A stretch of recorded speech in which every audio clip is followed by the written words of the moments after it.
Good morning, everyone, and welcome to the 16th Annual Leadership Conference. My name is Jackie Guevara, the Executive Director for the Quality and Productivity Commission, and on behalf of the Commission, I would like to welcome everyone to today's Leadership Conference. With that said, Sensors and Sensibility, Leadership in an Age of Advancing Technology. We have a very exciting lineup of speakers for you today, and with that said, we are going to get started because they have a lot to share, and I'm sure you all want to hear it.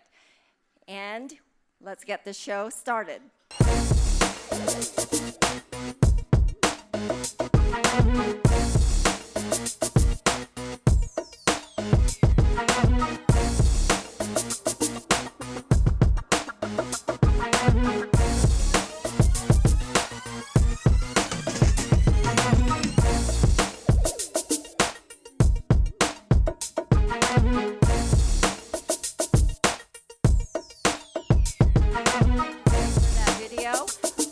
Right now, I'd like to introduce our Master of Ceremonies for today, Sean Landers, the Chair for the Quality and Productivity Commission.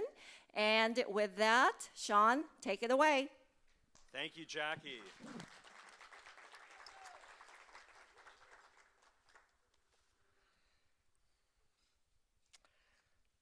Listen. Listen to the mustn'ts, child. Listen to the don'ts. Listen to the shouldn'ts, the impossibles, the won'ts. Listen to the never haves. Then listen close to me. Anything can happen, child. Anything can be. I'm a Gen Xer. Shel Silverstein speaks to a number of us, I think, here in the room. And I thought of this last night as I was getting ready for this conference because, as a friend said a few years ago, someone who is familiar with institutions and bureaucracies, we need to give ourselves permission to imagine. That's what the Leadership Conference is about every year for Los Angeles County. We give ourselves permission to imagine the possibilities. And we don't listen to the mustn'ts, the don'ts, the shouldn'ts for a few moments once a year here at the Music Center. So I'm really looking forward to today's conference. We have a fantastic new executive director on board for the commission, and I want to give a shout out to Jackie Guevara, who started less than a month ago and jumped right in, and here we are. So thank you, Jackie, and thanks to the entire staff team and to our volunteers for making this possible. We wouldn't be here without you, and we're very grateful for your leadership and support. Today we're going to hear from a dynamic group of speakers sharing the innovative ways their agencies and organizations are engaging a diverse population. I was up in Sacramento yesterday, and it occurred to me that when Los Angeles County sneezes, California gets a cold. But LA County doesn't get the whole handkerchief. If we were a nation, our economy would be at least the 19th largest in the world. Our total area of more than 4,000 square miles is larger than the combined states of Delaware and Rhode Island. We have nearly 10 million residents, which account for about maybe 27% of the handkerchief that California would get if we sneezed. We manage 87 regional and local parks, 344 miles of horse and hiking trails, 19 golf courses, 31 public swimming pools, and 25 miles of beaches. And I haven't even started to talk about the people who live here. We have more than 10 million people, more than 140 distinct cultures, and as many as 224 different languages spoken. So when we give ourselves permission to imagine, when we recognize that anything can be, we know that we have the resources to make it happen. And that's what today is about. It's not just about facts and data. It's about how we can learn effectively and then what we can do with what we learn to enrich lives. So it's my great honor to be your facilitator today. And as your facilitator, I have a few housekeeping items. Coffee, fruit, and other refreshments will be available throughout the morning. Please help yourself. We will, as traditionally, self-break, so the restrooms are outside the doors and on your left. If you have not biked, bused, trained, ride-shared, scootered, or walked here, please feel free to pick up a parking validation at the registration table. In your conference packet are index cards. Please use them to write down questions for our speakers. We look forward to a robust discussion. And in your conference packet are also evaluation forms. Please do fill those out as we go and drop them off on your way out. We take your evaluation seriously, and as I hope you've seen, those of you who are here from year to year, we do our best to incorporate the suggestions that we get moving forward every year. For how many people is this your first leadership conference? Raise your hand. Wow, welcome. How many people have been to more than 3? Raise your hand. More than 5? Keep them up. More than 10? All right. More than 15? No. Okay. Wait, there was a hand. Oh yeah, perhaps. Well, this is a wonderful tradition, and as part of our new tradition, the conference is being streamed live on the internet. We invite you to take the conference online through social media. Our Twitter and Instagram hashtags today are #EmbraceChange, QPCLC 2018, and LA County, #. The Wi-Fi system here is on, so please do, and I am going to, let's see if I can get this first tweet out the door here. Will it let me send? Let's see. Well, Twitter is giving me a little bit of a hard time, but let's see if we can get this out the door. Huh. All right. Well, we'll get it going in a minute. I'm not sure what the story is. The hashtag is #EmbraceChange, LA County, and QPCLC 2018. My system is not letting me tweet, but hopefully yours will. It doesn't matter whether you send out your messages on Facebook or Instagram or Twitter or another social media platform. Please just remember to use #EmbraceChange, QPCLC, and LA County. So it's my pleasure now to turn to the formal opening of the day, and we will begin this portion of the program with our invocation, followed by the Pledge of Allegiance. The Reverend Henry Ellis, Jr. is the pastor of True Gospel Missionary Baptist Church in South Los Angeles, where he's celebrating 2 decades of ministry. He is the General Secretary of the Pacific District Missionary Baptist Association. He is a Los Angeles Police Department Reserve Officers Chaplain, and he currently serves on the LAPD Reserve Officer Chaplains Advisory Board. Please join me in welcoming Dr. Henry Ellis.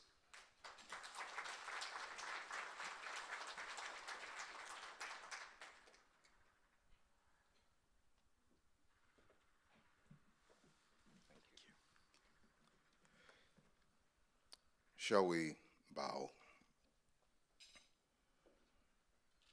As we assume the position of humility in prayer, let us remember that as much as we have been given, much will be expected from us, and that true service comes from the heart as well as from the lips, and shows itself in what we do. Help us make the most of this life that we are living, and as the County Board of Supervisors assemble themselves here today to conduct business, for the great county of Los Angeles, we pray for continued knowledge and wisdom to lead the people of this great county. Help us to show compassion to all that we do, and for all our many blessings, we say thank you. And all those that are in the midst of this assembly, Let us say amen.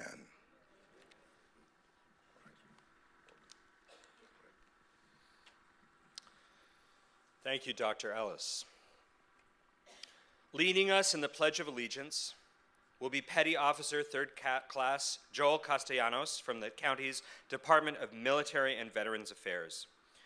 Petty Officer Castellanos was a construction mechanic, 3rd Class with the United States Navy, and holds an M16 sharpshooter qualification. He is a decorated military veteran with many service awards, including the Navy Marine Corps Achievement Medal, National Defense Medal, and the Operation Iraqi Freedom Medal. Ladies and gentlemen, please join me in thanking Petty Officer Castellanos for his service and in welcoming him to the podium.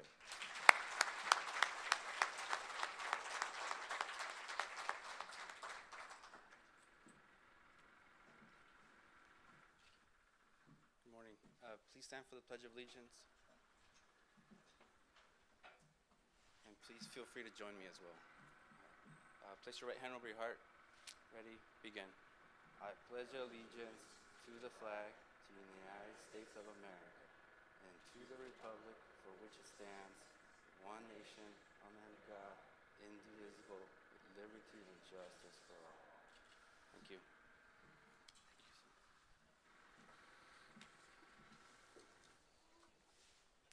We thank Dr. Ellis and Petty Officer Castellanos.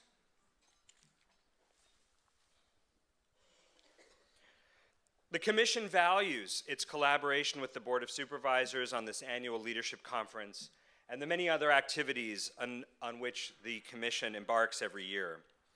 As we speak, the Board is about to conduct its annual public budget hearings to discuss the county's recommended budget of $30.8 billion for fiscal year 2018 and 2019. While board members regrettably could not join us today at this conference, we note the efficiency of holding two important county events at the same time. We remain grateful for our supervisors' continued support of the Quality and Productivity Commission's vision and mission. And I do want to acknowledge a number of folks from the board who are here or may be joining us during the proceedings today. Doreen Jordan, Chief of Staff for the 2nd District, Wakas Raymond, Board Deputy for the 1st District, Kimberly Joe, Board Deputy for the 2nd District, Nick Ippolito, Chief of Staff for the 4th District. As you know, members of the Quality and Productivity Commission bring diverse private sector expertise to county government. Our mission is to work with elected officials, department directors, managers, and employees to promote innovation and quality and efficiency in county public services. Please meet some of the dedicated individuals who serve on the commission, and please do hold your applause until all commissioners have been introduced. We invite commissioners to stand as your name is called. Our first chair, vice chair, Hua Sha Liu. Our second vice chair, Jot Hollenbeck. Our leadership committee conference chair, Jackie Bacharach. Commissioner Blaine Meek, Commissioner Blaine Meek, Commissioner Nancy Harris, Commissioner Jeff Pennichet. And I want to reserve my final acknowledgement to Commissioner Charles Backley, who has announced his retirement from the commission effective tomorrow. We have been grateful to be the beneficiary of Commissioner Backley's wisdom, humane approach, and practical approach to what the Commission does for the past few years. And I hope that you will join me in thanking him for the service that he has rendered over many, many decades, more than half a century, probably more than 3/4 of a century, to our nation, to the state of California, and to the county of Los Angeles. Thank you, Commissioner Backley, for your service.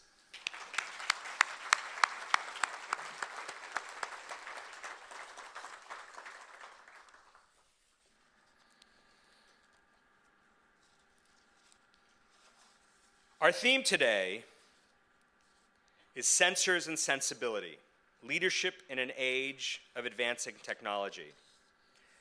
Our theme is an ode, of course, to Jane Austen's Sense and Sensibility.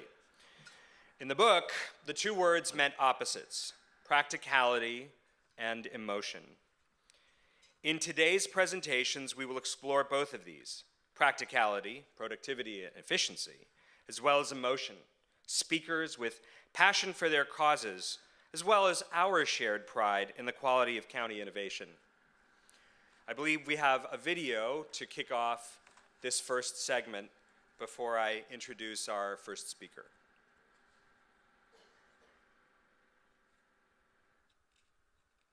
The world enters a fourth industrial revolution. Technology is moving beyond mere automation to intelligent automation based on computer systems that think, move, and operate faster and more efficiently than humans.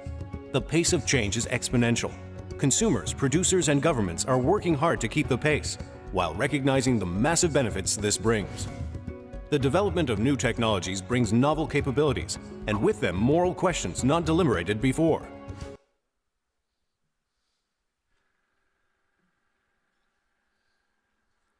It's my pleasure now to introduce our keynote speaker with another introduction of the person who will introduce our keynote speaker. Because why not? This is our opportunity to hear from some of the county's newest leaders. And we have a new Chief Information Officer serving the county since November 1st, 2017, when Bill Kehoe was appointed to that position by our Chief Executive Officer. He has responsibility for enterprise technology strategy, enterprise IT governance, and IT policy. Bill is the current president of MIX, a national local government CIO consortium. In 2015, he was recognized by Government Technology as one of the top 25 doers, dreamers, and drivers. He certainly has given himself permission to imagine, and it shows because he has served as a public sector CIO since 2002. He was the first CIO for Washington State's Department of Licensing, and then he was Chief Information Officer for King County in Washington State. King County, I want to tell you, was recognized as the top large county in the 2017 Digital Counties Survey. We here in Los Angeles County have made a number of appearances on that list over the past few years, so we are very excited about what no doubt will come in future years. So as he shares his vision for the office and introduces our keynote guest speaker, please join me in welcoming our new CIO, Bill Kehoe.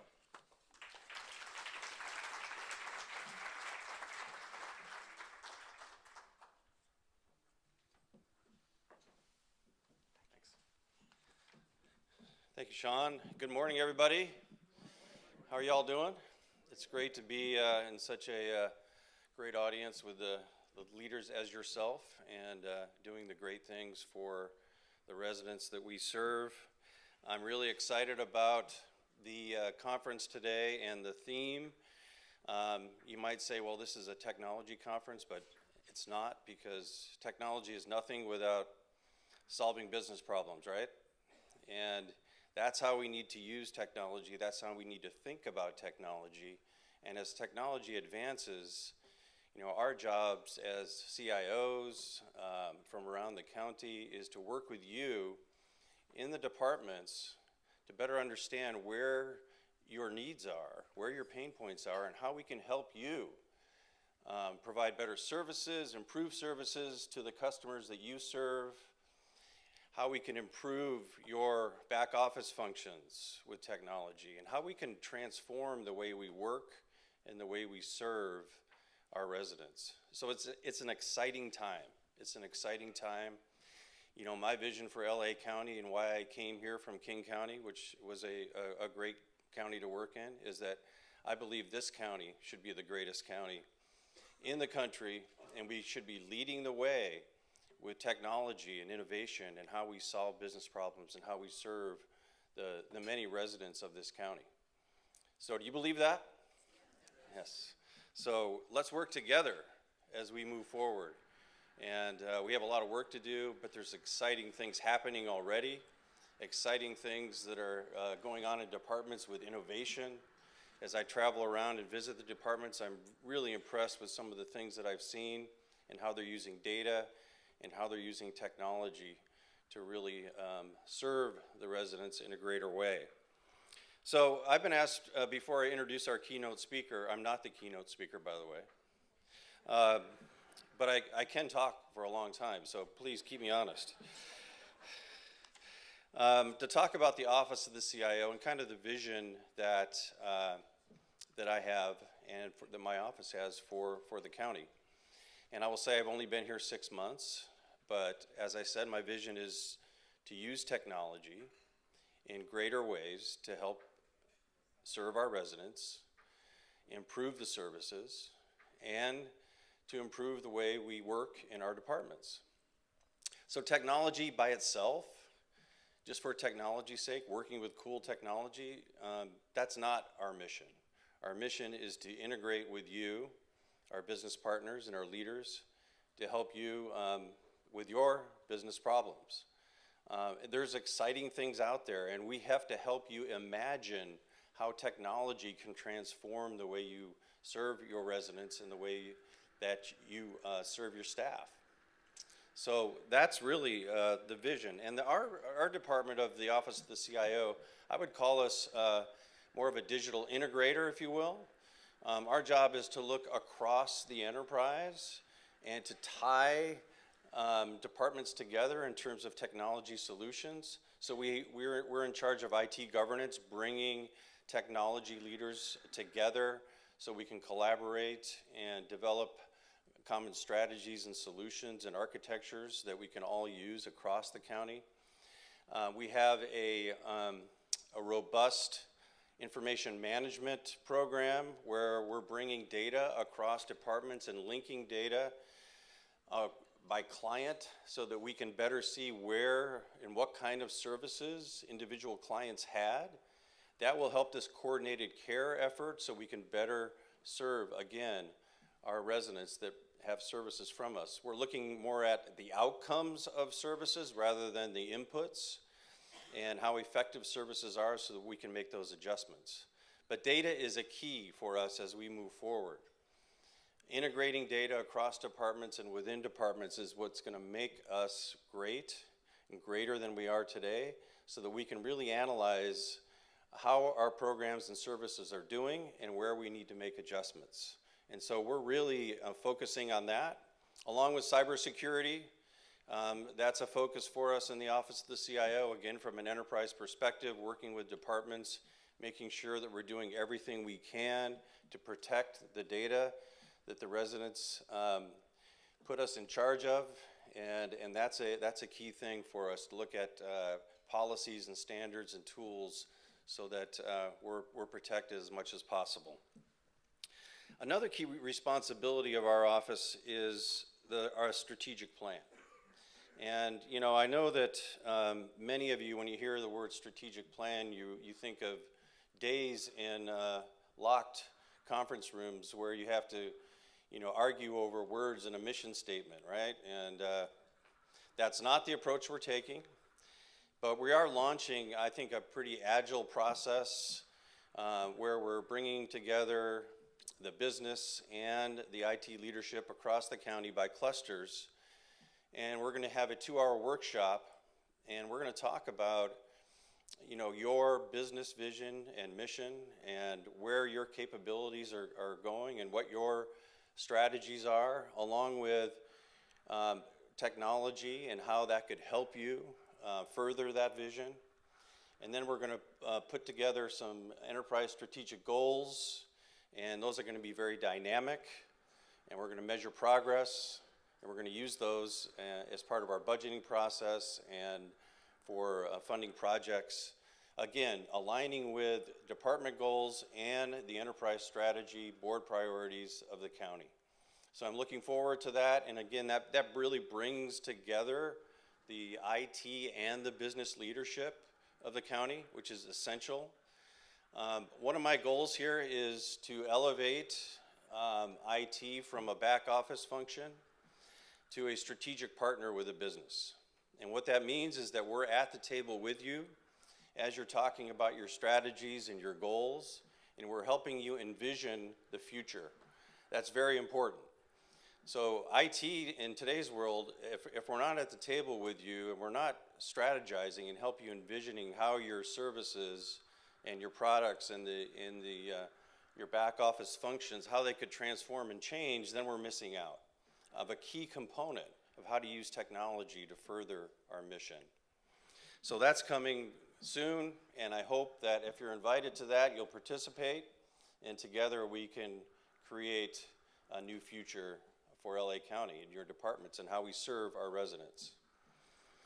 Okay, so I'm going to introduce our dynamic keynote speaker, and he comes from an organization that I've worked with a lot. It's a great organization. Dustin Heisler is the Chief Innovation Officer for eRepublik, the nation's largest media and research company for state and local government. As a city government CIO, so he has spent some time in the public sector, so that's good. We always like that from a keynote. They can relate to us, right? So he was a CIO for Maynard, Texas, a city outside of Austin where he currently lives.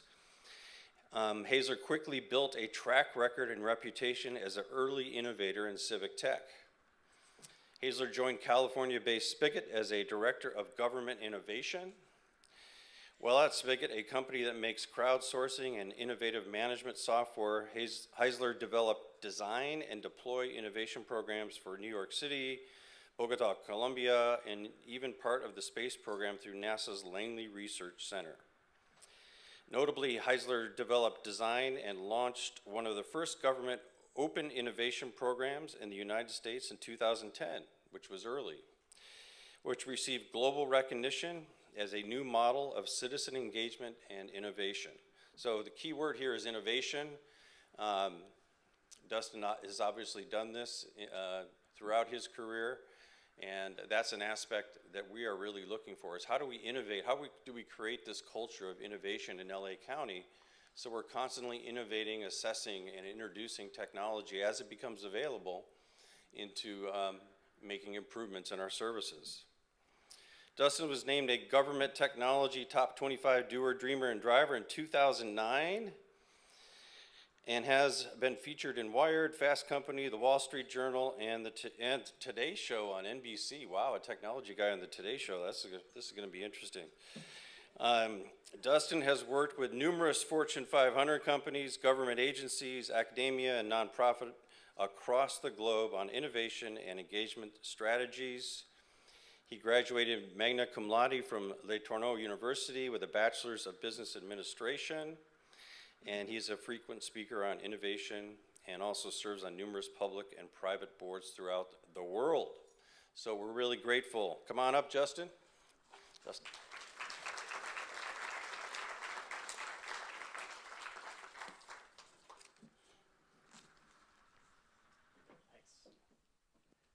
All right, well, it's great to be here. Good morning, everybody. I knew I was in LA because y'all have an additional color on Google Maps that we don't have in Texas. You actually have different gradients of red in LA. So I'm used to green, yellow and red, and you've got a darker red. So I knew I was in LA, but it's great to be here. We're going to talk about the future. We're going to talk about a lot of the work and research that we're doing in government technology and Governing Magazine and what's happening in society. And being in the public sector, it's the most exciting time, I think, to be in the public sector. And there's so many technological changes and new things that you can do today that have never been possible before. And so we're going to unpack some of that. We're going to look at what's happening today. And then, as kind of the resident futurist at eRepublik, we're going to talk about the future. What's around the corner? What do you need to prepare for? And why is it more important than ever for government agencies to not sit on the sidelines, but to actually be proactive and kind of, as Bill mentioned, that culture of innovation and finding ways to get things done. And then, of course, how do you keep up? What are characteristics of high-performing government agencies? What does that look like? How do you operationalize all of this magic? And so let's start with today. You ready to dive in? All right. So looking at today, there's a lot of crazy things that are happening. One of the things that we do is we kind of pull the CIO priorities from city, county, and state government agencies just to look at what's top of mind across the country. What are people actually focused on? And you'll notice that cybersecurity, of course, is the #1 priority, rightly so. There's a lot of examples of agencies that have been hit with that. But #2 at the county level is IT staffing. And you'll kind of see this as we dive into what this new future of work looks like. IT staffing is going to change. We're going to have new requirements, new skills that are required that we don't have the capabilities of actually meeting some of these gaps, and so it's going to be more important than ever. And then you'll notice the rise of these experiential technologies like mobility, transparency, open government, open data. How do government agencies build an experience that is beneficial for the public and also for employees? How can employees be more effective at their jobs? How can they be more productive? And so that's another key trend here that you'll see as we dive into this. Now, government is grappling with change. And so one of the fun projects that I've had the benefit of doing is just tracking new titles that have emerged in state and local government.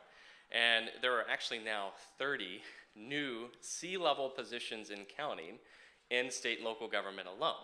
And the one thing that I found is government has two ways of grappling with change. They either create an acronym to manage said change, or they appoint a C-level position to manage said change. So we've got smart county officers, we've got chief Internet of Things officers, we have the rise of chief innovation officers, all kinds of new positions that have emerged in the public sector. And this is actually a good sign. This means that agencies are trying to grapple with this change. They're trying to do things. So outside of government, there's a lot of changes that are also impacting what's going on in the public sector.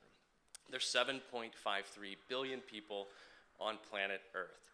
One of the interesting things when you look at people to devices is we've kind of crossed this chasm now where there's actually more devices connected to the internet than there are people on Earth. And that is leading to new use cases, right? How do we use all of these devices? That also, gives us kind of the rise of the cybersecurity as a priority. How do I actually secure all these devices? As I try to make my county smarter, my government agency smarter, how do I connect all these things together and drive value out of it? So connectivity is huge, and we're just getting started. It's estimated that within the next 2 years alone, we'll reach 50 billion devices connected to the internet. And you heard the word exponential at the beginning, in the beginning video. That is a key trend that's also impacting the way that technology is reshaping the public sector. We're on exponential growth curves, meaning that devices are doubling, and that new behaviors along with that are also starting to come out a lot quicker than that. The second key trend that we identified outside of government is that there's a critical mass of people using all of this technology. What do I mean by that? If you take your kids to a restaurant, if I take my kids to a restaurant, what's the first thing they ask for? Wi-Fi password. Someone has kids that have tablets, so they know that. Wi-Fi password, right? My kids won't order a drink, but they'll ask the waitress for a Wi-Fi password. So we are connected, and we have a critical mass of people that are using this connectivity. Now, there's still some gaps that we have to solve. Worldwide, about 41% of the planet is connected to the internet. But you're seeing the rise of a lot of companies that are focusing on drone technology, cube satellite technology to try to connect the rest of the planet, to try to bridge these divides. So when you think about the workforce of the future and what this means for government, you're going to have employees that are connected to the internet in other areas where language is no longer a barrier because of technology's capabilities. Here in the US, 87% of the US is connected to the internet. You'll see variations of this stat depending on how you define internet connectivity in government, but we have a lot of individuals that are now using this connectivity to drive a lot of really interesting changes. And that leads us to the third point. The way that we use this infrastructure has changed. When I think back to when I first started interacting with the internet and I was told I had mail, right? You've got mail. And you had an internet experience that was curated for you, meaning you had these little channels you could go and click. I mean, think about the first Yahoo page. There are a million links on it, right? Fast forward to today. Every 60 seconds, we are creating vast amounts of information and data. We've switched from consumers of technology to creators of new experiences through these technologies. So what happens if a citizen gets frustrated with government agencies today? They don't call a 1-800 number and wait on hold, right? They'll create an experience to nudge government, to get the word out. If I have a bad flight experience, actually I've got an example of that. I was 40,000 feet in the air on a massively delayed flight. I'll let you guess the airline. And I used this browser this is something called MIT App Inventor, to create a application that every time I pressed angry tweet, it would tweet the airline a randomly generated angry tweet. And I did this without writing a single line of code. And as soon as I landed, I published it to the Google Play Store. It's not still there, so don't look for it today. But I didn't have to know anything about technology. I created this out of a frustration that I had, and I didn't have to know anything. I didn't have to be an expert. This is what our employees have the access to do. This is what our citizens have the access to do. So the challenge for us in the public sector is, how do we bottle that up? How do we actually channel this energy and use it for good and not angry tweets? So there's something interesting happening in society today. And there's a lot of growth curves that will kind of show you that. The world's largest taxi company doesn't own any vehicles. It's Uber. The most popular media company, Facebook, doesn't create any of their own content. The world's most valuable retailer, Alibaba, has no inventory. And you think about the world's largest accommodation provider, Airbnb, they don't own any of their own real estate. So something has changed. All of these disruptions that we see in the public sector are actually signs of something that we can use as well, and things that we can channel. Now, when you think about where government is at today, the way that we design and build experiences for people, we started by having people go in person, high degree of effort, very little degree of impact. Fill out a long form, get my services turned on, I'm good. Then we automated the back end of that to make the process a little bit faster. Then we put it on the internet, and then eventually we got to mobile, where a lot of agencies are today, mobile first. Now you can take that same long form and you can fill it out on the internet, all from your tiny screen, right? But think about where we are as consumers. When you go to Amazon.com, what do you see? You see information about you. You see an experience built around your data, around everything to do with you. If you go to a government website, what do you see? You see every possible user combination and flow available. It's kind of like the Yahoo page from the past. If you can find the information you're looking for, buy a lottery ticket, right? So we have this gap that's happening right now where we as consumers expect experiences to be built around us and our own data. But from the public sector standpoint, we have challenges. How do we do that? How do we maintain privacy as an aspect of that? So things that have a lot of moral questions. Now, the other thing that we've seen is that we used to have time to prepare for technology changes in the public sector. It used to take a typical Fortune 500 company about 20 years to reach $1 billion in market valuation, meaning that it took them a long time to raise enough money to do something to disrupt the norm. It took hundreds of millions of dollars in capital to build the first iPhone. So we had a lot of time to prepare for that once it hit the market. But now that's changed. Companies are raising and hitting billion-dollar market valuations in less than a year, meaning that the pace of change is accelerating because it no longer takes the same amount of time to build these disruptive technologies. Just look at how long it took for some of these major technologies to reach a quarter of the American population. Electricity took 46 years. Radio, 31 years. Television, 26 years. The PC, 16 years. Mobile phones took 13 years, and the web took 7 years to reach a quarter of the American population. Pokemon Go took less than 2 months, right? So I know there's some Pokemon Go users in here. We are at this point where as things become digitized and software is starting to define the real world, we no longer have these long adoption cycles where we can wait. People are adopting new technologies overnight, and it's changing what they expect for the public sector and fueling a ton of new behaviors as a part of it. When I think about how change was, even just 10 years ago when I was in the public sector, I used to have time to prepare for these things. The community would try to influence change. To my systems, they would want the latest and greatest of everything, but of course we were cash strapped and had, something called a budget. And so very little change would break through from the outside. But we've reached this point now where government and community are both pushing together. They're both trying to reinvent themselves. I mean, the purpose of this conference is we start to look at reinventing government and how sensors play into that is a great example. We're having conversations about these things now in the public sector that we didn't have before. So it's an exciting time to be around. Now, people are using technology as a vehicle to unlock new behaviors, and this is an important trend for government. We see things like the Arab Spring, the Occupy Wall Street movement, even this. This is something from here in the US. You may not remember this, but there was a bank that decided to charge $5 a month for debit cards. To have a debit card, you're going to pay a $5 a month fee. And this is what happened, right? People used technology to protest what they saw as unjust. And then what happened? the entities pivoted. They all of a sudden realized that probably wasn't the most wise idea. And so people are using technology to self-organize, to find better ways of connecting, and ultimately getting the change that they desire. And so we see some of these things as disruptive, but when you channel them, they can be incredibly productive. So let's look at work today and what's happening as it relates to work. Now, one of the major trends that we're seeing is the rise of something called crowdsourcing, which is basically taking a group of people, it can be inside your building, it can be your cubicle bay, your floor, your city, the world, and distributing work to that group of individuals. Now, this doesn't mean that I'm outsourcing it to another country necessarily. Basically, I'm using people that are within some predefined space to do work for me. And so one example of that is something called Wikipedia. We use it on a regular basis. It's an example of active crowdsourcing. You know you're participating. The inception of Wikipedia came from regular people like you and I. There was another platform called Encarta that had access to the best imagery, experts, and everything else that was available at that time. But look at what was the most disruptive aspect. People that self-organized and built their own online encyclopedia won, and that became the de facto standard.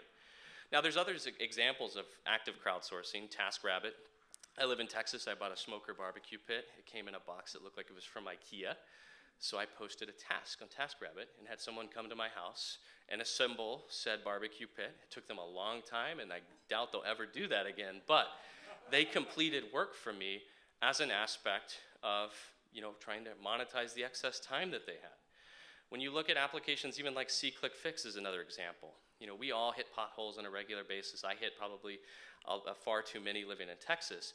And that was something that you used to have to call 311, and then they would try to pinpoint where it was, and it just never really worked. And so this application called SeeClickFix lets you take a picture of the pothole. It geotags the location that you're at, and heck, you can even vote for your least favorite pothole to prioritize response, right? So people are channeling that. The inception of this technology actually came from a group of very talented individuals that were frustrated with graffiti in New Haven, Connecticut. And so they built an app to basically bother New Haven, Connecticut.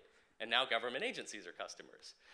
And then my favorite example, I was in San Francisco. People were beating drums outside City Hall protesting, and I asked one of the drum beaters what they were protesting. He said he didn't know. He was paid to be there till 5. And I said, okay, well, tell me about this work opportunity. And he pointed me to this site called Crowds on Demand, where you can hire people to protest. And this is also now being used against government agencies, right? So you can also get them to show up to birthday parties and other things. So if you want to make something really big, you can do that. But this is an example of the fact that work is being democratized to the point where you can access labor just as easy as you can access a website on the internet. There's also a slightly scarier version of crowdsourcing called passive crowdsourcing. So many of you may see these things that we call CAPTCHAs. You have to enter them. They used to, just be jumbled kind of text, and then now you'll start to notice that they look like they're pictures of house numbers. They are. It's because we're running out of text to translate. This is basically using humans to do work without actually realizing that you're doing work. 200 million of these are solved every day, and you've collectively translated, it's about 150,000 man-hours worth of work every single day. We've translated the New York Times back to its inception. We've translated every book that's been scanned on Google Books, and now we're translating Google Street View, right? As an aspect of a security validation, you're actually doing work in addition to that. So you can send your invoices to Google for that. Now, something that you might see as an example of this that you use on a regular basis is Waze. So when you use this Waze navigation system, you're passively participating in a crowdsourced system. Your data is being aggregated anonymously to Waze to inform location, to inform how quickly you're going, to show the different gradients of red that you have in Los Angeles, right? So it's using you as a sensor for this network to make the network smarter. Now think about that in a government agency sense, the potential of using people that opt in to become sensors. Your cell phones are meccas of sensors. They have barometers, they have pressure sensors, they've got light sensors, accelerometers. All of these things can be used to drive vast amounts of change. We've seen bike share programs where people that ride around in Copenhagen, Denmark are actually crowdsourcing the pollution data from Denmark. We've seen this in the US Geological Survey where we start to use cell phones to actually predict earthquakes. Not predict them, but predict when the P wave will hit people 7 seconds before it does when an earthquake happens. All using just your cell phone. No expensive sensors in the ground, just cellular technology and the availability of GPS. And so technology is reshaping a lot of the behaviors that we have today and that we're seeing today. This is the desk. Hopefully no one still has a desk that looks like this, but watch how this desk transitions just over the past few decades. Everything that was physical in nature is being replaced with technology. We've got dictionary.com, Craigslist, the PDF, Blogger, Google Maps, Gmail, Facebook, Calendar, Skype, Pandora, YouTube, Yelp, LinkedIn, Wikipedia. And now it's moving quick, right? And some would actually argue that the desk and the laptop have been replaced because now you can work from anywhere. You're not bound to a physical office space. You can do work from your phone. And so that's just in the past few decades that we've seen this vast change where everything has become digitized. So we've also seen this from an employee standpoint, right? We've got new technologies that are enabling employees to unlock new behaviors. I have a real secretary and a fake secretary. My real secretary doesn't schedule any of my meetings. My fake secretary, her name is Amy Ingram. She is a bot that is used by X.AI, and she can schedule meetings and deal with all my calendar invites, right? All using just a chat bot that I CC on emails. She's been asked out 5 times. It's kind of an interesting time. Chatbots are also being used in government today to deal with IT help desk tickets, right? If someone's locked out and they need their password reset, agencies are starting to use chatbots to deal with those types of requests. We as citizens are also using some of this technology, right? For those of you that have an Amazon Echo, you ask questions, you expect answers. You're being conditioned by that. The Los Angeles Business Development Network is using something called CHIP. It's a chatbot that you can ask questions about starting a business. So this technology is starting to work its way into the public sector as a mechanism of how we access things. I got a speeding ticket recently. I used a chatbot called Do Not Pay to generate all the summons paperwork necessary to fight my ticket automatically. And guess what? I got out of my ticket by using a chatbot to automatically fight it for me, right? This has successfully fought $2.4 million worth of parking tickets in New York, and now you can use it for a variety of things. So people are building new mechanisms of work on top of government systems today to interface with government. So another key trend to see. And agencies are starting to get into this as well. We've got San Francisco that's been using algorithms to set bail amounts. They're testing this, using technology to set bail amounts for defendants. We've got a ton of government agencies that are using Alexa and building skill sets on top of it so that you can ask, did I pay my taxes? And Alexa says, no, you didn't, Dustin. Would you like me to pay them for you, right? So you've got a variety of new skill sets that are emerging on these platforms. One of my favorite examples, government agencies that are partnering with some of these disruptive companies to also find ways to get work done. No one likes jury duty, and people have a hard time showing up for jury duty. So if an Uber picked you up and took you to jury duty, paid for by the city, would you be more likely to do it? Yes, probably so. And so Macomb County, Michigan has actually found that has helped solve some of those problems. We've got agencies like San Francisco that are finding new ways to hack their own procurement system to enable startups to come in and actually incubate technology at a large-scale government agency. This is also expanded nationally, and you've got other government agencies that are building a network on top of this to try to incubate technology using startups. You've got the rise of flexible workspace relationships. So you see co-working spaces like WeWork and Geekdom. San Antonio is using this to try to find ways to tap into these communities that are working at these co-working spaces and also use it as a potential outlet for employees, right? As a vehicle for them to work, not in a physical office, but maybe in a co-working space closer to them. And then we have the rise of these public sector, private sector collaborations that are existing as well. So companies like Alphabet are focusing on government as a client, and they're trying to test new technologies and new experiences in the public sector like never before. So that's just what's happening today. Let's look a little bit at the future. So number one, you're gonna have the rise of a new workforce and a new workplace. So a couple participatory exercises for the group. Millennials will make up what percentage of the workforce by 2025? 75%. 75%. In fact, millennials are already the largest segment of the US workforce, not in government, but in the private sector. So government is lagging behind when it comes to this. I thought I had to put this one in here. This would be fun. One study indicates blank of millennials would rather have no job than a job they dislike. You cannot guess over 100%. Just putting that out there. Well, 50%, which is a little bit off. So 50% of millennials would rather have no job than a job they dislike. So we're having this redefinition of work and how work is perceived, led not just by trying to optimize things for millennials, but by just a redefinition of what work is. Today, when you think about the person that came to my house to assemble that barbecue pit, the Uber that I took here this morning from the hotel, that is something called freelancing. People are using technology to get work done and to find ways to work on their own. 34% of the American workforce is doing that to some capacity today. 53 million people. In the next 2 years, it's estimated that 74 million Americans will be doing this to monetize their excess time. They'll be using freelancing as a vehicle for doing work. That's 50% of the workforce. Think about government agencies, right? You hire someone to come in to work 8 to 5. What happens if the nature of work shifts from a physical place and a physical time slot to something that's more task-based? You may say that's crazy, but think about how we use technology, right? We use Uber. That's a task-based job that creates value for the driver and for us as the consumer.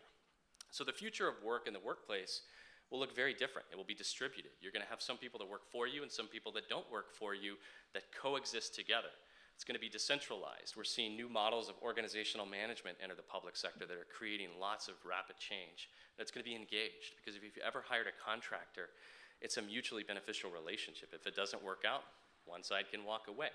No hard feelings. So when you have a base of employees that are like that, you're going to have a very engaged workforce that can do things.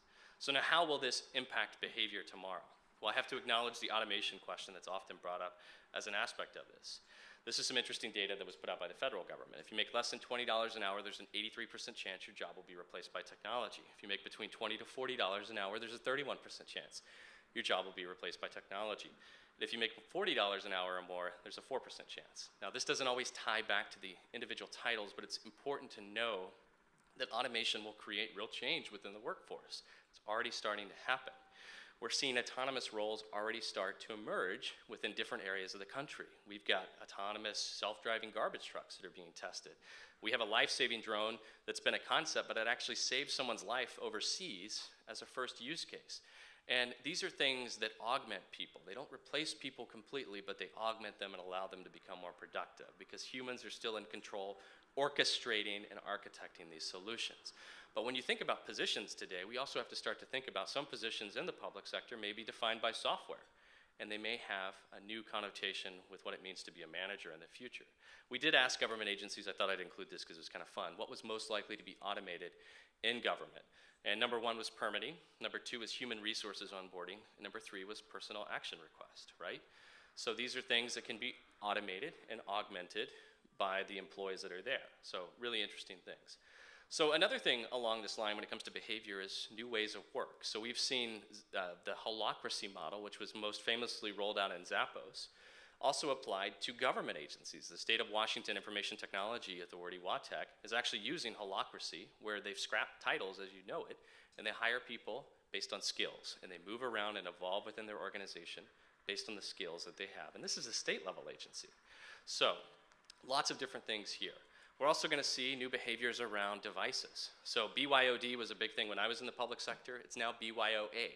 People are bringing apps to government to do jobs, maybe to manage their workload. Maybe it's a new way to communicate with people, but they're bringing third-party apps into government agencies to try to make things more effective.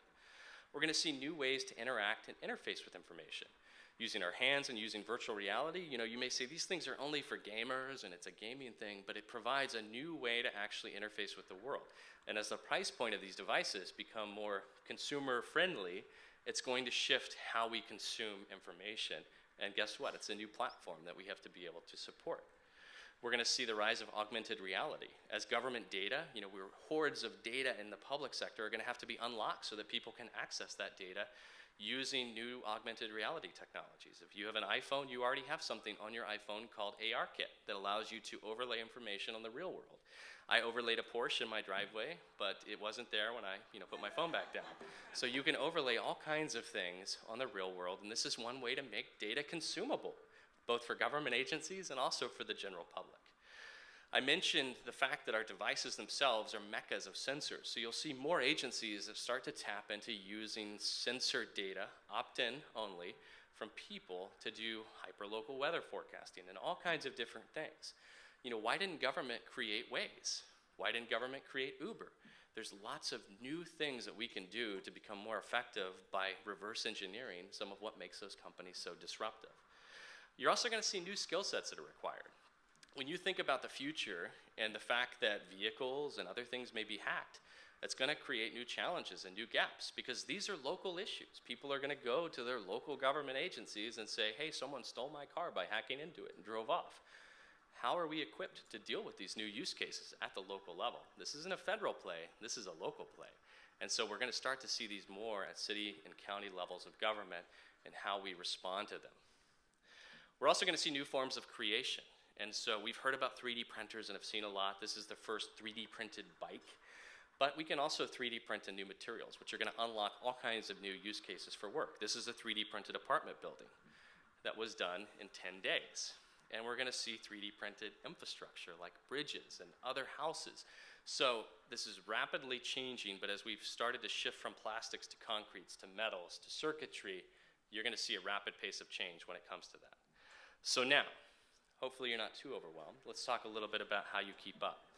So we consider agencies that need to keep up with all of these crazy changes exponential government agencies. And so it becomes more important than ever to think, plan, and execute exponentially. And so an agency that is exponential has 3 layers. There's an infrastructure layer, there's a people layer, and there is an intelligence layer that define how we make up an exponential agency. So let's talk about infrastructure.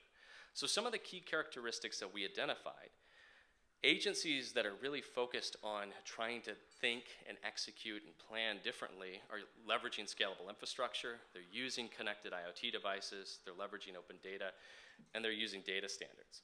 So scalable infrastructure, they're building with a platform in mind. They're building, maybe it starts the light pole as a platform to start to enable new use cases that emerge over time. So they're thinking in terms of not a singular use case, but how can I overlay new things on this to create value later, 5 years from now? They're thinking about leveraging those connected devices. So how do I take what Waze did and apply that to government? How do I start to leverage existing devices that I may already have out in field that have sensor capability that I can bring back in to make better decisions? So leveraging existing data sets. Maybe it's a SCADA system. Maybe it's some other thing that you have or some other touch point with the public. Leveraging that and channeling that into more informed decision making. It's leveraging open data. So open data has become a ubiquitous thing in government. Many agencies have open data portals, but it's also using open data and applying data standards to it to make sense of it. I often say when it comes to data alone that if we just put out raw data sets, it doesn't generate any value for the public, who doesn't have any time or desire to consume that, or government agencies, because we don't have any time to consume that. So we have to start to focus on bringing logic, standards, and normalizing the data so that we can consume it. In Silicon Valley, we like to say eating your own dog food. When you think about our government engagement plays and the future of work, we have to be able to consume whatever we create. So if we build something for consumers, it should be just as valuable for us internally and our employees. So now let's talk a little bit about people.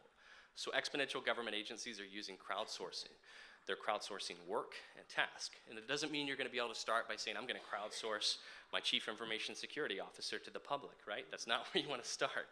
So I started with crowdsourcing grant writing to augment my grant writers, right? You can find ways to leverage people, because remember this, everyone is an expert in something. So everyone in your population has an expertise in something. And if the only way they engage with government today is when they get pulled over by someone that works for the government, that's probably not the best way to engage them. So we have to find ways to crowdsource things. On-demand hybrid labor forces, think about the skill set gap that exists. We have to have an available on-demand and hybrid labor force that can solve some of these problems that we may not have the skill sets necessary to solve today. And we have to have adaptive organizational structures as part of that. So crowdsource work, I mentioned the grant writer, and using platforms like Upwork to find talent that you can incubate and maybe bring in from a full-time standpoint. You can also crowdsource problems, which is an interesting thing to do with the public. Solutions, funding. Think about Kickstarter. How many of you have funded something on Kickstarter in here? Indiegogo, right? So apply that to capital projects in government. I doubt we're going to crowdsource a bridge, but we can crowdsource new ways of doing things. Research, implementation, and most important is validation. Did said capital improvement actually fix the problem that we set out to do? I could hire a consultant for it, or I could just ask the public, is the experience better, right? Which one's cheaper? on-demand hybrid labor, leveraging talent pools that are already pre-assembled that you can tap into. And when it comes to adaptive organizational management, basically, this doesn't mean roll out holacracy and eliminate titles. This means find a way to operate in a state of beta, in a state of continuous improvement. We're at this point in the public sector where you will never reach a point where you can pop a bottle of champagne and say, we're done. Government is a continuous job, meaning that as soon as you finish one project, guess what? The cycle starts over again. We have to constantly, continuously innovate and improve what we do. And so there's lots of ways to do that. And then intelligence, we have to leverage third-party data integrations. We have to use performance and innovation programs and metrics. We have to design predictive and contextual experiences. And then government as an API or an experience, which I'll talk about. Third-party data. We have to leverage data that's already out in the field, and we have to take our data to people. If you go to a restaurant in LA, and you'll have food inspection scores that are on there, which is great, but if I go to one and it's not posted, am I gonna go to the county website and try to find it? No, I'm gonna open up Yelp and see if it's a good restaurant, right? So using and overlaying that data on third-party experience is gonna be even more important. Performance metrics, programs like this are so important because we have to find ways to define what success looks like, to iterate, to constantly improve, and to have conversations about this to evolve the ball and move the needle in the public sector. Contextual experiences. There's a trend happening now where many agencies are focused on the rise of the government experience, and they're allowing people to customize their experience. Like Gov2Go, you can customize your state level experience. If I don't own a business, maybe I don't want to see stuff related to businesses when I go to the state website. So I can customize that and let the state use data that it knows about me to provide a better experience for me. What does that look like when we start to get down to the county level? And then what we call government as an experience, which is there are 90,000 local government agencies that exist in the country. Just think about that. Does it make sense for each one of them to have their own app? Does it make sense for each one to have their own website that you have to try to find and navigate to the appropriate department to do something? Or, based on current trends, am I just going to ask a voice assistant, hey, who do I need to contact to register to vote? And it knows where to connect. That is the challenge of our era when it comes to the public sector. People are being conditioned to access information that way. It may seem a little gimmicky today, but in reality, that's how government scales. We build the plumbing necessary to allow people to reach government where they're at. And when you do that, and you start to connect these layers together, you can do things like what Louisville is doing, where right now, if gunshots are detected, they have a system to triangulate those locations. Normally I dispatch an officer, the officer shows up, of course the person's gone. Now they're looking at augmenting that with drones. So the drones immediately fly to the location, they start to surveil the area, and that provides valuable, critical data for the police officers that are responding. So yes, we will reach a point where there will be drone chases. I'm sure we'll see that, but this is how we start to connect these different layers together. So, for those of you in the room, hopefully you're not too overwhelmed, but you have one of two responses at this point to how we look at change. It's going to happen. It's exponential in nature. It's going to disrupt every industry, not just the public sector. And we can look at it optimistically as an opportunity to redefine what it means to be a public servant today, or we can say, no, I'm not going to do that, and ultimately be disrupted by it. I take the optimistic route, and I think you all do too, because you're in this room right now having this conversation, and that's why it's so important. But it's up to you to also help disseminate and communicate that same level of inspiration to your teams, and to equip them with the desire and the knowledge to know that everything that you know about being a public servant is being rewritten by the people in this room. The textbooks about public service are all changing, and they're all being rewritten by you. So how will you rewrite that journey? So thank you for your time. I think we have a few minutes for some questions. We do. All right. Thank you. Thanks. So you all have those note cards. If you can write down your questions and hold them up, someone will grab them and bring us one. I'm going to take the privilege of the facilitator and ask the first one while people are writing their questions down. Thank you, Dustin.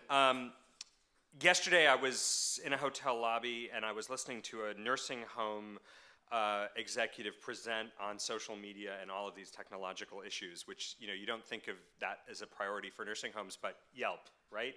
So one of the things that they raised was that there seems to be a trend with fake people submitting fake reviews, both good and bad. When it comes to government, though, if we start to investigate those, then we look like Big Brother.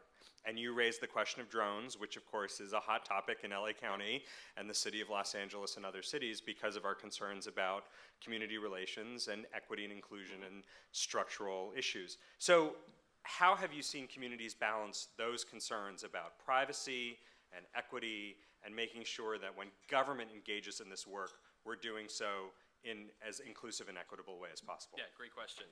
So I think it comes down to, starting one with transparency in mind. So communicating, this is what we're doing, this is how your data is going to be used as an aspect of it, and putting that up front. You think about how we have accessed, Facebook and other sites up to this point, that was a breach of trust ultimately, and so people are very hesitant right now when it comes to that. So I think we have to be very transparent with how we actually use individuals' data and be ultra conservative when it comes to messaging that to make sure that they're completely comfortable with it. And I think number two, when it comes to these new technologies, we have to pilot. So we have to find areas that we can pilot that where the public opts into it and they're excited by the potential and the opportunities before we just roll it out to the general public and make it, kind of a norm. So pilots and transparency around how you're actually using that data and what you're trying to get out of it, I think are really key there.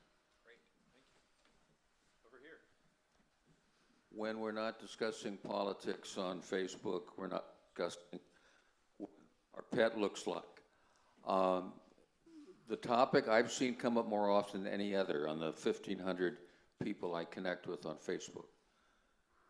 How do we reach the planet that we see on Star Trek? Because that's where we want to be. And this comes from millennials, this comes from people my age, this comes from Doctor Who fans, this comes from Babylon 5 fans. This comes from that geeky, techie, science fiction oddness that covers everything and everything. That's a great question. So I think it starts with changing the way that we think about government's role in this. And oftentimes when we think about, kind of the utopian society and whether it's fueled by universal basic income or whether it's tech infused, this is a challenge that we've normally shelved or kind of put off to the side as something that we'll see what happens in the private sector. And so I think, one, we have to start to think exponentially. And so we have to start to think well beyond, just kind of our normal planning cycles.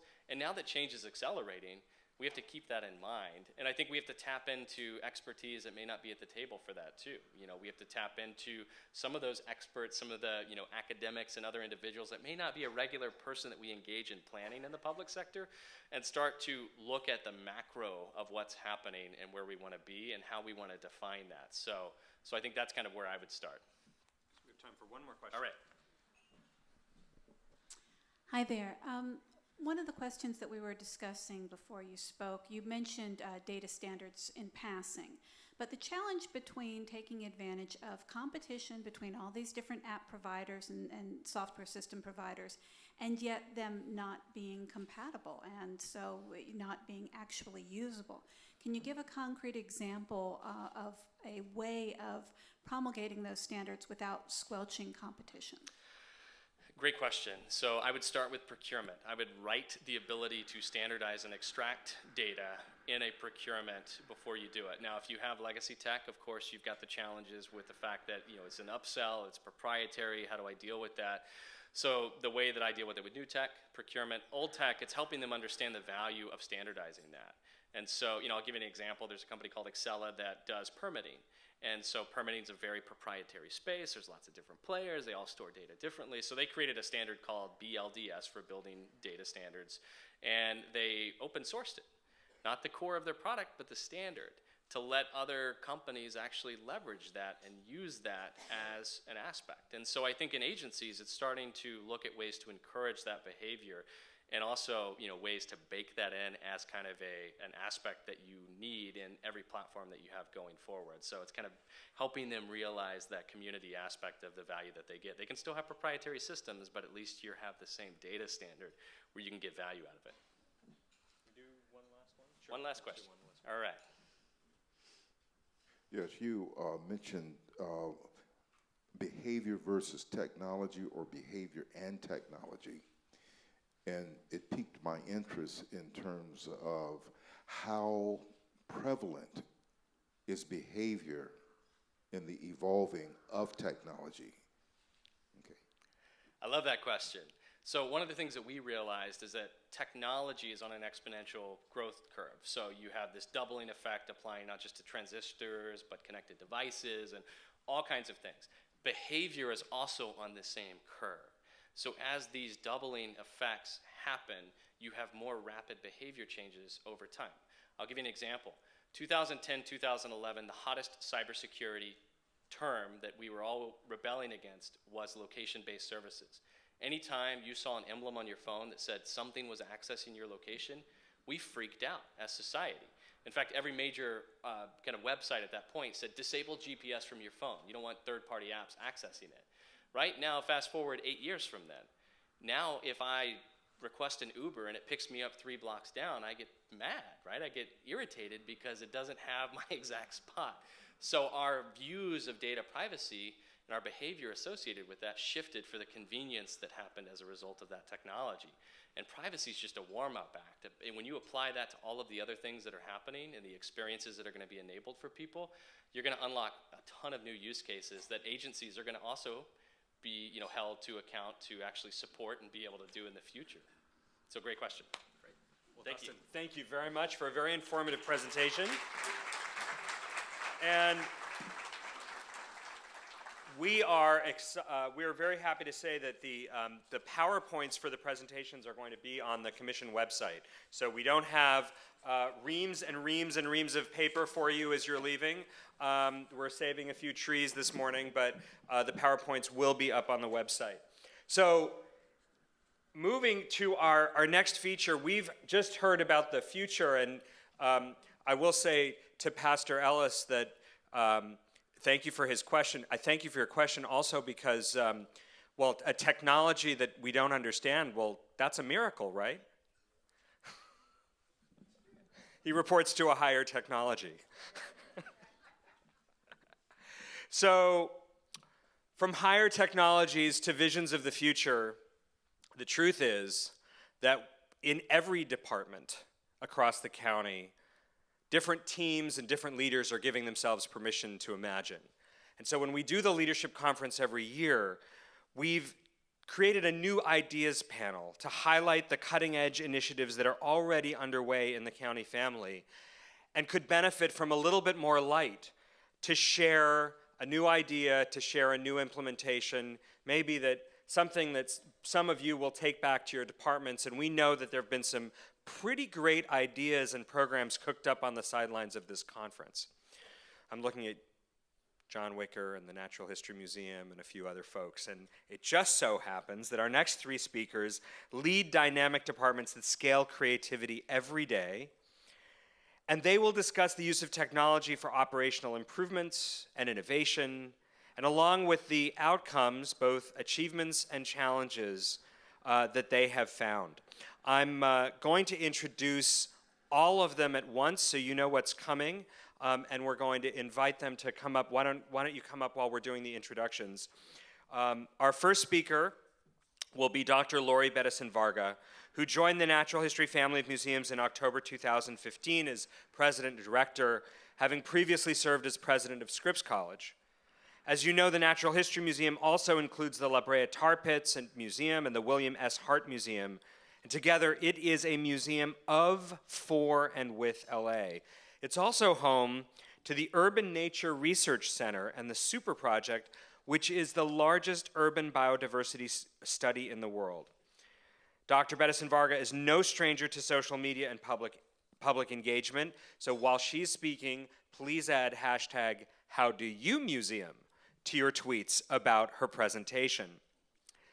With your permission, I want to keep this a little bit more conversational, so I'm going to introduce all 3 speakers so you can be thinking about your questions and the pieces that come together. Our second speaker will be Mark Pestrella, who is a 30-year veteran of the county. He's the director of the LA County Department of Public Works. And in this capacity, he serves as the county engineer. Bear with me here. So he's the director of Public Works, he's the county engineer, he's the county road commissioner, he's the chief engineer of the LA County Flood District, he chairs the Greater Los Angeles County Regional Water Management Group and the Los Angeles County Solid Waste Management Committee Integrated Waste Management Task Force. And that was just before yesterday, when the board appointed him to the North Los Angeles County Transportation Coalition. And this is all still before lunch. With an annual budget of more than $2.7 billion and a workforce of 4,000 employees, DPW is the largest municipal public works agency in the United States, reaching more than 10 million people across a 4,000 square mile service area. The department's diverse operations are defined within 6 core service areas: water resources, transportation, environmental services, public buildings, developmental services, and emergency management. And moving from museums to public works, we'll conclude our panel with health. Dr. Christina Galli was appointed by the Board of Supervisors as the acting director of the Department of Health Services in October of 2017. She's also the Chief Operations Officer for DHS, overseeing the operations of the county's 4 public hospitals and 19 freestanding clinics. Adding to the titles, she's also currently the Interim Chief Executive Officer at Olive View UCLA Medical Center. As you recall, in 2015, Dr. Galli directed healthcare integration for the Chief Executive Office, and the Los Angeles County Health Agency was formally created under her leadership in November of that same year.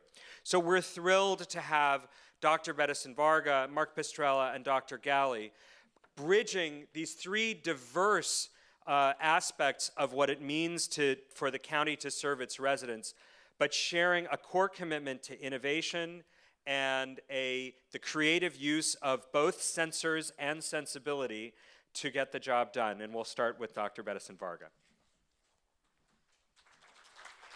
Thank you. All right, so we're gonna actually get our devices out and do some crowdsourcing. So if you have your device, pull it out. And the information is on this slide as well as a sheet that was in your packet. So if you could get all set up, put it in as I'm doing a little introduction, that would be helpful to me. So we are indeed a family of 3 museums. I always like to make sure I say that in a setting anywhere, but certainly for county employees, you should know that we have 3 locations.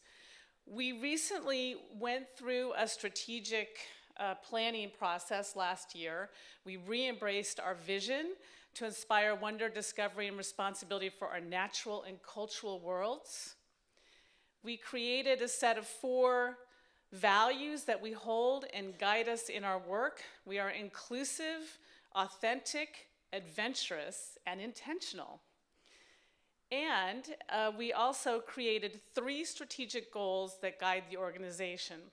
Expanding our role as a museum of, for, and with Los Angeles is really critical to the work that we're doing, both at our 3 locations as well as off-site. We are really into urban nature. Our Urban Nature Research Center and the way that we engage the community in that work, we'll talk about briefly in a few minutes. And lastly, we are a museum because we have research and collections. We have 35 million objects and specimens, which makes us the 2nd largest collection in the United States and one of the largest in the world. It is a worldwide asset. Okay, so I think this next one is where you're going to give me your honest opinion about what you think, what comes to mind when you hear Natural History Museum. Type in one word.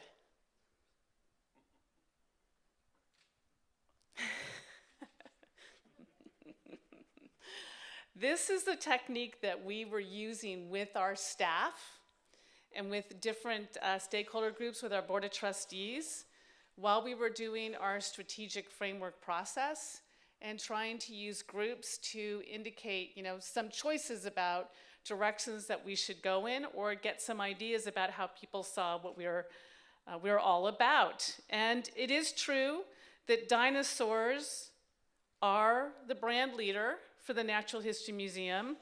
And it is true that people often think of us as somewhat dusty and maybe a little old and not very innovative. All right, so let's move on to the next one. You've already gotten ahead of me. And this really is going to be useful for us because we are looking at what we're doing at the La Brea Tar Pits to change that experience. If you've been there, if you were there as a child and you've been there recently, you know it hasn't really changed much. So it's time for us to be thinking about what we can do to make that experience much richer experience for our community and for the tourists who go there. So we like to know what people really feel strongly about at La Brea Tar Pits. This is an easy technology to use to get information from your stakeholders. And it's really non-threatening because no one knows what you put up there but you. So it's helpful for us, particularly as we're looking at the direction that our Board of Trustees and governors want to go. They may not want us to know exactly how they feel at a moment because they think we're going to ask them for money for that particular thing. And this way they can on the sly say, you know, we think you're right in this, we think you're wrong in that. All right, so I want to give you a few specific examples of how we have been embedding technology into the work that we're doing at the museum family. So this one's just practical. This is a revenue generating problem for us at the time, which we solved. If you're at LACMA and you're enjoying the outdoors around it, you may not know that there's a museum at the La Brea Tar Pits. And you might actually think that LACMA, which by the way used to be part of us, split off in the 60s, but you might think that LACMA controls the La Brea Tar Pits as a park because you don't see the museum. So we figured out that we needed to locate some kiosks in the park closer to where people might be coming in from LACMA. And when we put those in, we used obviously fiber and installed wireless and allowed for these mobile ticket sales. So we now have 60% of our ticket sales at these kiosks. And last year we went over 400,000 attendees at the Tar Pits, which is an all-time high. And this year we are on record to break that again. So we're excited about the fact that these have captured the audience that we were losing and actually made it more efficient for people to really experience the Tar Pits more broadly. Another example of what we're doing at La Brea Tar Pits is, as you know, augmented reality and virtual reality are certainly on the rise as a trend, as Dustin mentioned. And we have been working with Gail Sinatra at USC's Graduate School of Education and Ben Nye at USC's Center for Innovation on a project where we have the content and they have the technology and the question that they want to answer. So what they're interested in knowing is whether or not augmented reality reduces the barriers to learning. Does it make people more interested or less fearful of trying to learn, or does it open up the possibilities for them in terms of how they approach the subject? And so we had a pilot with them in the fall at La Brea Tar Pits where they used the technology to bring the carnage scene at La Brea Tar Pits to life, you know, which is the mammoth mom goes in, or the mammoth baby goes in, and the mammoth mom goes in to try to get the baby out, and before you know it, they're both stuck. So using augmented reality, the Graduate School of Education was looking at trying to study whether or not there would be any changes in learning, and they used that pilot information for a National Science Foundation proposal that we should hear about pretty soon, whether or not we get it funded to continue this informal science education learning opportunity. So virtual reality, who's that? MRT. Yeah. So there's Supervisor Ridley Thomas enjoying the virtual reality experience that we had at the museum last spring called The Blue. And it was a dive in the oceans, pretty realistic. He didn't like it when the big whale's tail flapped. Kind of freaks you out a little bit.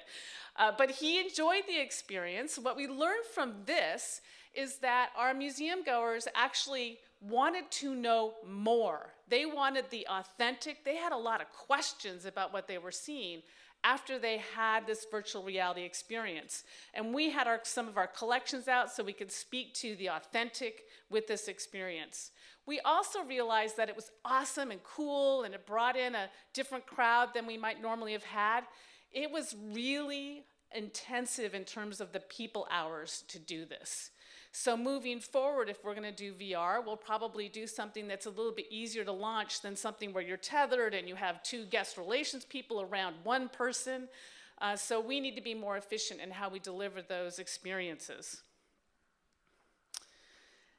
This is a recent addition to the museum.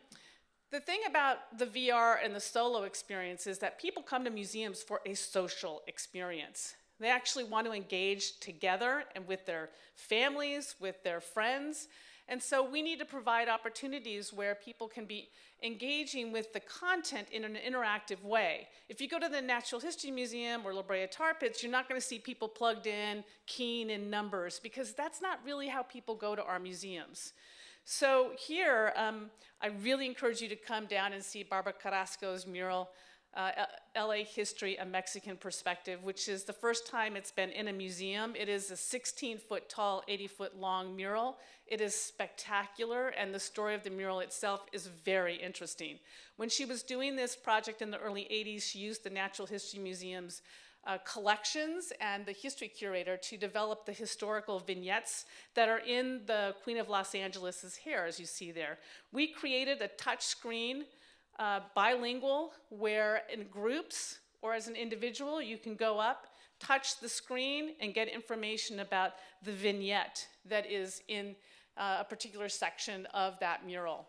So engaging with the content is in groups. I often will walk by and see families around it, kind of investigating, and kids working with the technology. It's really important to us too in a multi-generational learning environment that in these platforms that we're providing the bilingual experience. So third generation don't often speak Spanish as well as the first generation. First generation doesn't often read English. So this way they can have a true multi-generational experience while they're looking at this mural and learning about the subject.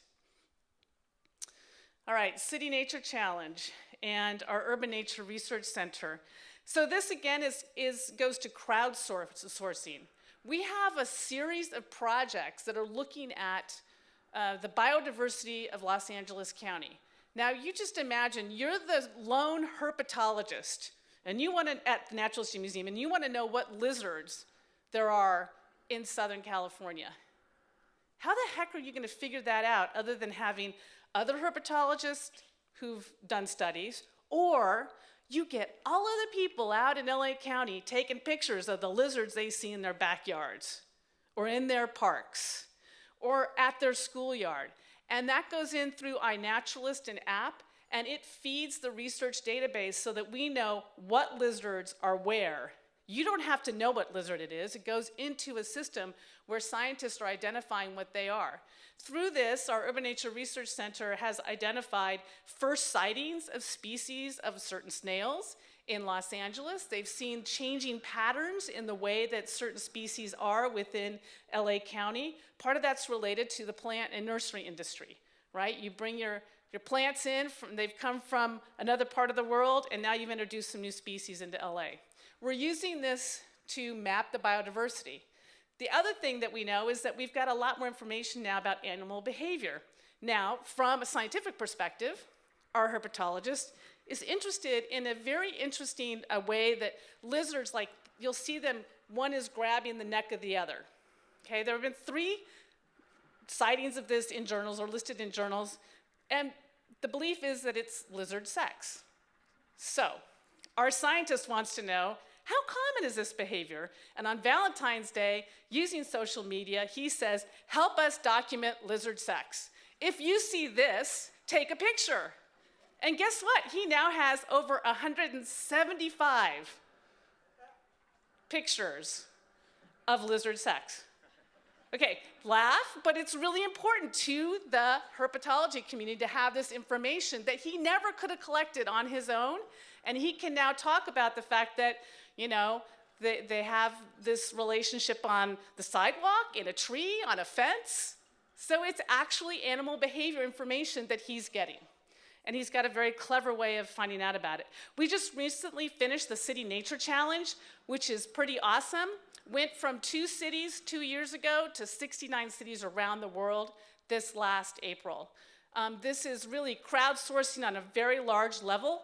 Across the world, over 50% of humanity lives in urban environments, and we need those individuals to help us understand the nature around us, and it also helps make all of us more aware that we are a part of nature. All right, I'm moving fast. So, Seaver Center, how many of you know that we have an LA history collection at the Natural History Museum? Okay, we have LA history like you cannot believe. A few of you know it. Come see Becoming Los Angeles. It reopens on May 30th.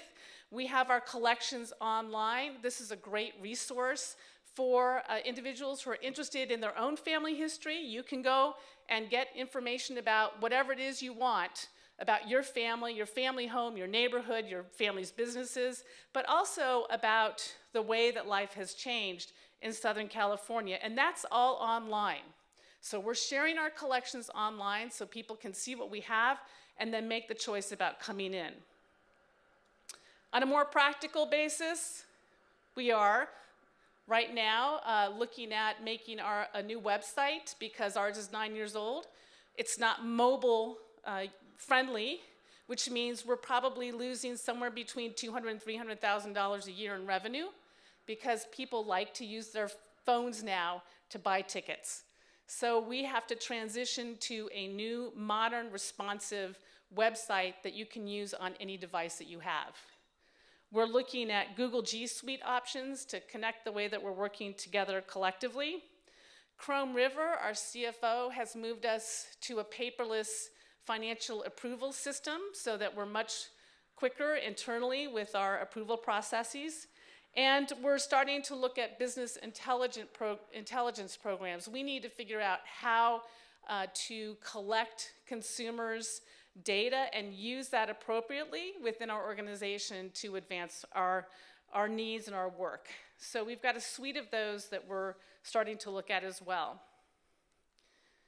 But lest we not forget, we are actually a research, education, entertainment destination. And so while we are using technology, it is really critical that we always remember that for us, the personal touch is very important. And we, like Disney, take our guest relations aspect of our work very seriously. So I know that was fast, but I hope it gave you some interesting ideas.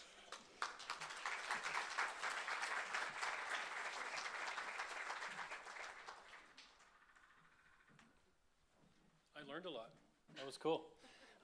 Thank you very much. And the crowdsourcing piece, I get it. You know, being all those titles you heard about, we get crowdsourcing that we don't want. I mean, when you fix everything in Los Angeles, you get phone calls. In particularly potholes that people like to joke about. In fact, if you're interested in apps, the County of Los Angeles has an app called The Works. I just tweeted it on the hashtag. It's something you ought to try. You can actually get out and tell us where there are problems. If you want to know where your water comes from, you can stand there where you're geolocated and it'll tell you who your water service provider is, and you can complain directly to that agency or ask for service from that agency. So I would, on crowdsourcing, I'd like to just put that ad out there. So as Sean said, my name is Mark Pastrella. I'm the Director of Public Works with a lot of different titles, and you heard about the 6 core service areas. We are infrastructure in Los Angeles, both locally in a corporate area, as well as the County of Los Angeles at large. It's a big place, as all of you know. It's a tremendous amount of work we do every day. About 53,000 incidents a year are called into our help center, for instance, on all kinds of interesting things like landslide, mud flow, and roaches coming out of the sewer. We get lots of funny phone calls, but we are a large agency that is involved in the built environment. And what I mean by the built environment is we build almost everything you can think of that you use to get to work, live, play, or recreate, I should say. Whether it's horizontal or vertical, we had something to do with it in our department. And vertical are examples like the Disney Concert Hall down the street here, and horizontal are things like the streets that you drive to work on. It's an exciting time in the public works sector. It's an incredibly exciting time, and I'm focused very much these days as a director on bringing strong skill sets to meet the needs of the community that we serve. And that group of people that work at Public Works, our vision is to be the most trusted public agency in the region. I'm sure that's the vision of many of the other departments, but we're going to be the most trusted. So how we're going to get there is we're going to have to get there by improving this culture through different ways, and mostly by listening to what people want. And what technology is allowing us to do these days is actually hear what people want. And you got a couple of examples of it already, both internally within our department, but more importantly, externally. What is impacting the world we know today? How much of that, what's going on everywhere at all times? How do we prioritize the construction that we do and the improvements and the services that we provide so we're meeting the needs of the public? So my big thing about innovation, as I get started on the slides here in a second, is that we don't innovate anything at all unless it's for the public service. Nothing we do should be anything, you know, engineers, and there's a lot of engineers in my department, they like sharp pencils. They'll invent a lot of things to make that pencil sharp. I'm not sure that's a public service, especially when it's a pencil correcting the application. So we talk a lot, and we've really changed our thinking about what are we innovating and innovating for. You know, technology, as the speaker said earlier, was a lot of fun things to play with, but we want them to be useful tools in our public service. And today I'm going to give you some examples of how we're using technology to change the way we think about the services we provide and what we will ultimately build for the public or maintain. What's interesting about infrastructure and about the county in general, and I think just in our lives, is that we all live in our own space and time. We all sort of see right in front of ourselves, if you will. When we get up in the morning, from getting up in the morning, getting dressed, to driving to work, when you're driving to work, you only see yourself in that car. You don't see the rest of the cars around you. And it makes for some pretty weird situations. People are actually willing to do weird things from within their car, like hit people or hit other cars and feel justified about it, or be lost where they are because they can only see that space within where they are at that time. So thinking about time and space is something we've been working on very, very importantly within the department. And what's unique about our department and having all these business areas together is demanding that they integrate their services is a common goal, common theme that goes on and on and on.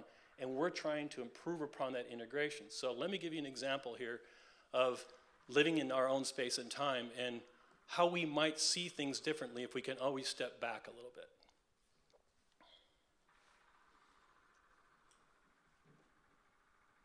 He's moving it. Okay, the LA River.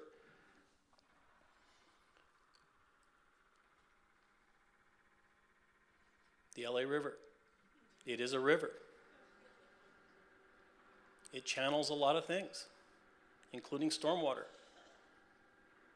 But when we get above the river and looking at where we are, now this is basically the same space we were standing in a second ago. You gonna be able to hold that picture? He's trying. Okay. What you got to see there, and you'll see it again as I talk, is that when you're down in the river, Los Angeles River, you're actually looking at nature. You're looking at the water resources there. There's actually fish within the river. You're in this channel, believe it or not, that's 300 feet wide and can convey incredibly high-speed flows, damaging flows within it. But as you pull back, you look at the other possibilities of the river itself, and also the interactions of other infrastructure, and most importantly to us, those that live right along and adjacent to the river and how our infrastructure is impacting them. Well, we believe that it's protecting them. You look at the impact it has on the lives of the people who live within, say, a mile of the river. And 1 million people live within 1 mile of the river, the 51 miles of the LA River. A very good example of originally being built for a single purpose, to convey damaging flood flows from LA River and the sewage from LA City down to Long Beach. But now, as we look at the river, and as we pull back and think about how we can integrate the infrastructure that impacts it, we see a bigger picture. And we start trying to gather more data. And tools like having a drone that can go up and actually tell us and take a bigger look at it are an example of things we want to use. And a concept we want to use is integrate all this geospatial data into the design and development of what we're working on. So, where do I point that? So, one of the projects, I'm going to talk about 2 projects in which we're using a lot of interesting data that's out there and available, but has not really been utilized in a way to be as West is optimized for its information and the design of our work. Right now, the County Board of Supervisors has asked me to go out and ask what we can do more with that little ribbon of water that was running down the LA River. That's actually water coming off our properties, coming off the streets, commercial properties, and actually, I need that slide up. And it is wasted water to the ocean that could be utilized for other things like drinking water supply and other industrial purposes, rather than having it being wasted to the ocean. So the Los Angeles County Board of Supervisors has directed our department to go look at how we can optimize stormwater as a resource rather than a waste. And the program that we're developing is called the Safe Clean Water Program. You'll hear more about it. I won't go that deep into it today. But what that program seeks to do, and one of the things that's interesting is, how do we develop a program that actually addresses each property owner's contribution to this problem of stormwater coming off their properties? And so what we're utilizing right now is a system that utilizes drone aerial photography, multispectral band imagery, and LiDAR. Now, those are big term, long terms, and I know that and I want to make sure I define them for you. So, the LiDAR is a survey method that measures distance to a target by illuminating the target by pulse lasers from the air. So it's basically sending lasers down, it bounces back, and it can read the depth of the object. It allows us to start to see things like trees, rooftops, houses, anything on the property at all, any kind of shapes on the ground at all. We're also using multispectral imagery by using multiple images that senses and measures energy from the ground up. And what we get is an image like this. You might recognize this property. This is Dodger Stadium and the surrounding properties around it. What's useful to LA County Public Works and to the public in respect to this image? What this image allows us to do, again, is to find the hard surfaces on the ground versus the soft surfaces. So if you have grass there, and you notice the stadium has a really nice green soft area in it. It's actually the field. But all around the stadium, you see concrete parking lot. If you've been up there, you know it's a huge parking lot. And what happens with that parking lot is it sheds all the water when it rains on it. And that water eventually ends up in the LA River and wasted to the sea.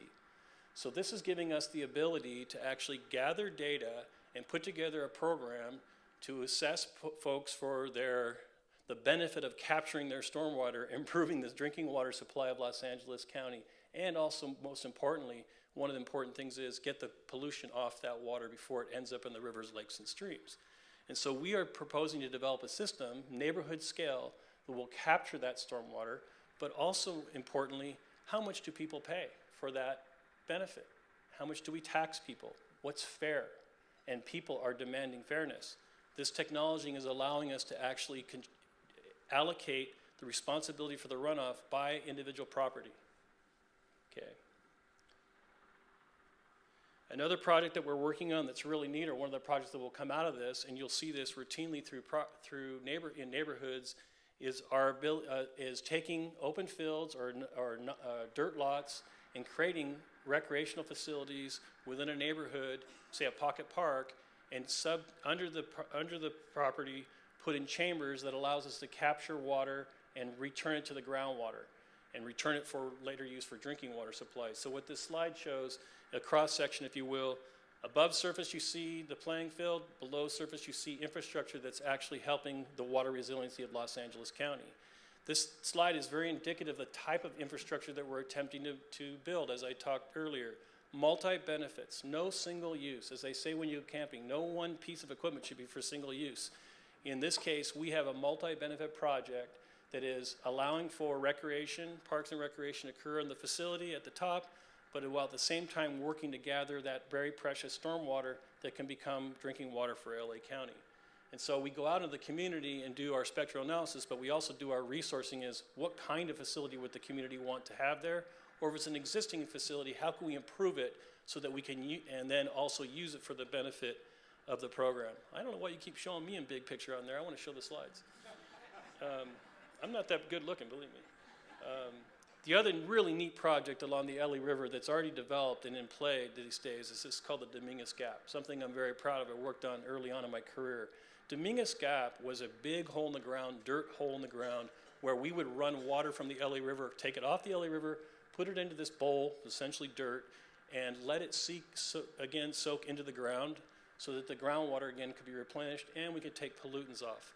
This is a project which takes water from the city of Long Beach area as well as the LA River, moves it into an active biological treatment, takes off metals through the plant life. The plant life soaks up the water and moves that, takes off the metals off the water, replenishes the plant life, and at the same time takes that pollutant of metal and copper off of the water.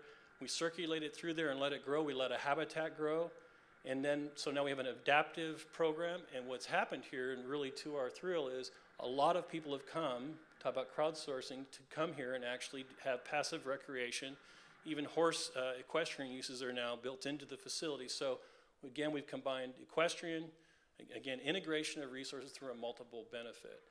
One of the outcomes of this approach to our work is that people are volunteering to clear the weeds from the area because there are invasive weeds that occur, and we've got a group of homeowners in this area that actually come down and do some of the clearance for us in the Dominguez Gap project. So we try to get our property owners to have ownership, and that's one way to do, and that's a new way of business for LA County flood control, because if you know, most of our facilities are gated and you're not allowed to go in.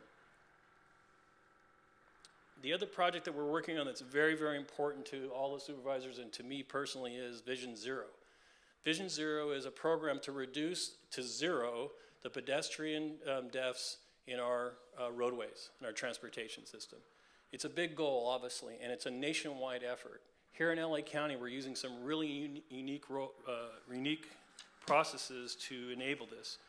It's a four-part program that involves engineering solutions, enforcement by our PD and CHP on traffic violations, education and outreach, and evaluating data to focus on efforts and desired outcomes.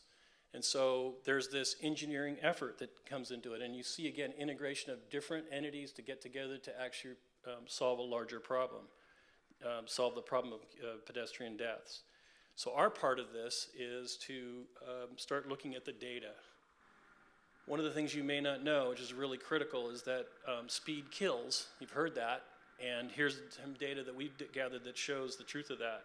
If you're hit by a car going 40 miles an hour, our data shows you that you have a 90% chance of dying in that accident.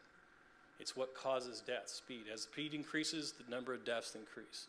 And so you take that concept and you move it to, well, where are people speeding? And where do accidents happen? So we've been studying, with CHP's help, throughout the county of Los Angeles, where do we have high-speed corridors? And that's easy to find, right? All the tickets issued. Getting the data from the sheriff, from CHP and sheriff, was sort of difficult, but we've solved that gap down to like a day's notice. When they're issuing speeding tickets, we're being aware where those tickets are happening. Okay, it's a really great exchange of information. And more importantly, where an accident happens. And so we started taking this data and spreading it out across GIS layers, and we're able to develop what you have here is a heat map. Where have the dots that you see on this map are the places where accidents have happened in the county of Los Angeles or in a specific grid area, and where there were death involved. And as there's greater red, you see more pedestrian accidents. So that allows us to start to focus, where are the accidents happening? And also, importantly, what were the conditions in which the accident occurred? What could be done to solve that? And one of the key elements, as I said, is to slow the traffic down. So this allows us to actually improve where we're going to put facilities. We just can't spread it out everywhere, but specialized facilities to slow traffic down in specific areas. And so some of the things that come out of that are start to re-engineer the streets. Engineering, like you see in this geometry, like you see in this picture, tells us is a way for us to slow down traffic. And that's a traffic circle pilot project that's going on. And you know, if you've been in Europe, you know traffic circles are everywhere, and they are not here in Los Angeles County. Some of the things in that picture is we put bump outs on the curbs. You might have hit some of those recently. If you've been in some of the communities where we put these little knobs out on the edge of the curb, what's going on there as a driver drives into an intersection and sees obstacles in their way, whatever it might be, except for pedestrians, obviously, it starts to tell our brain to slow down. And so that squeezing of the curbs inward, and also the fact that you have this traffic control known as a traffic circle has reduced the accidents in this specific intersection tremendously. And it's because we're reducing the speed and we're alerting the driver that there's something in their way. They can't speed through the intersection. So taking data and putting it into work through engineering, our engineering at work.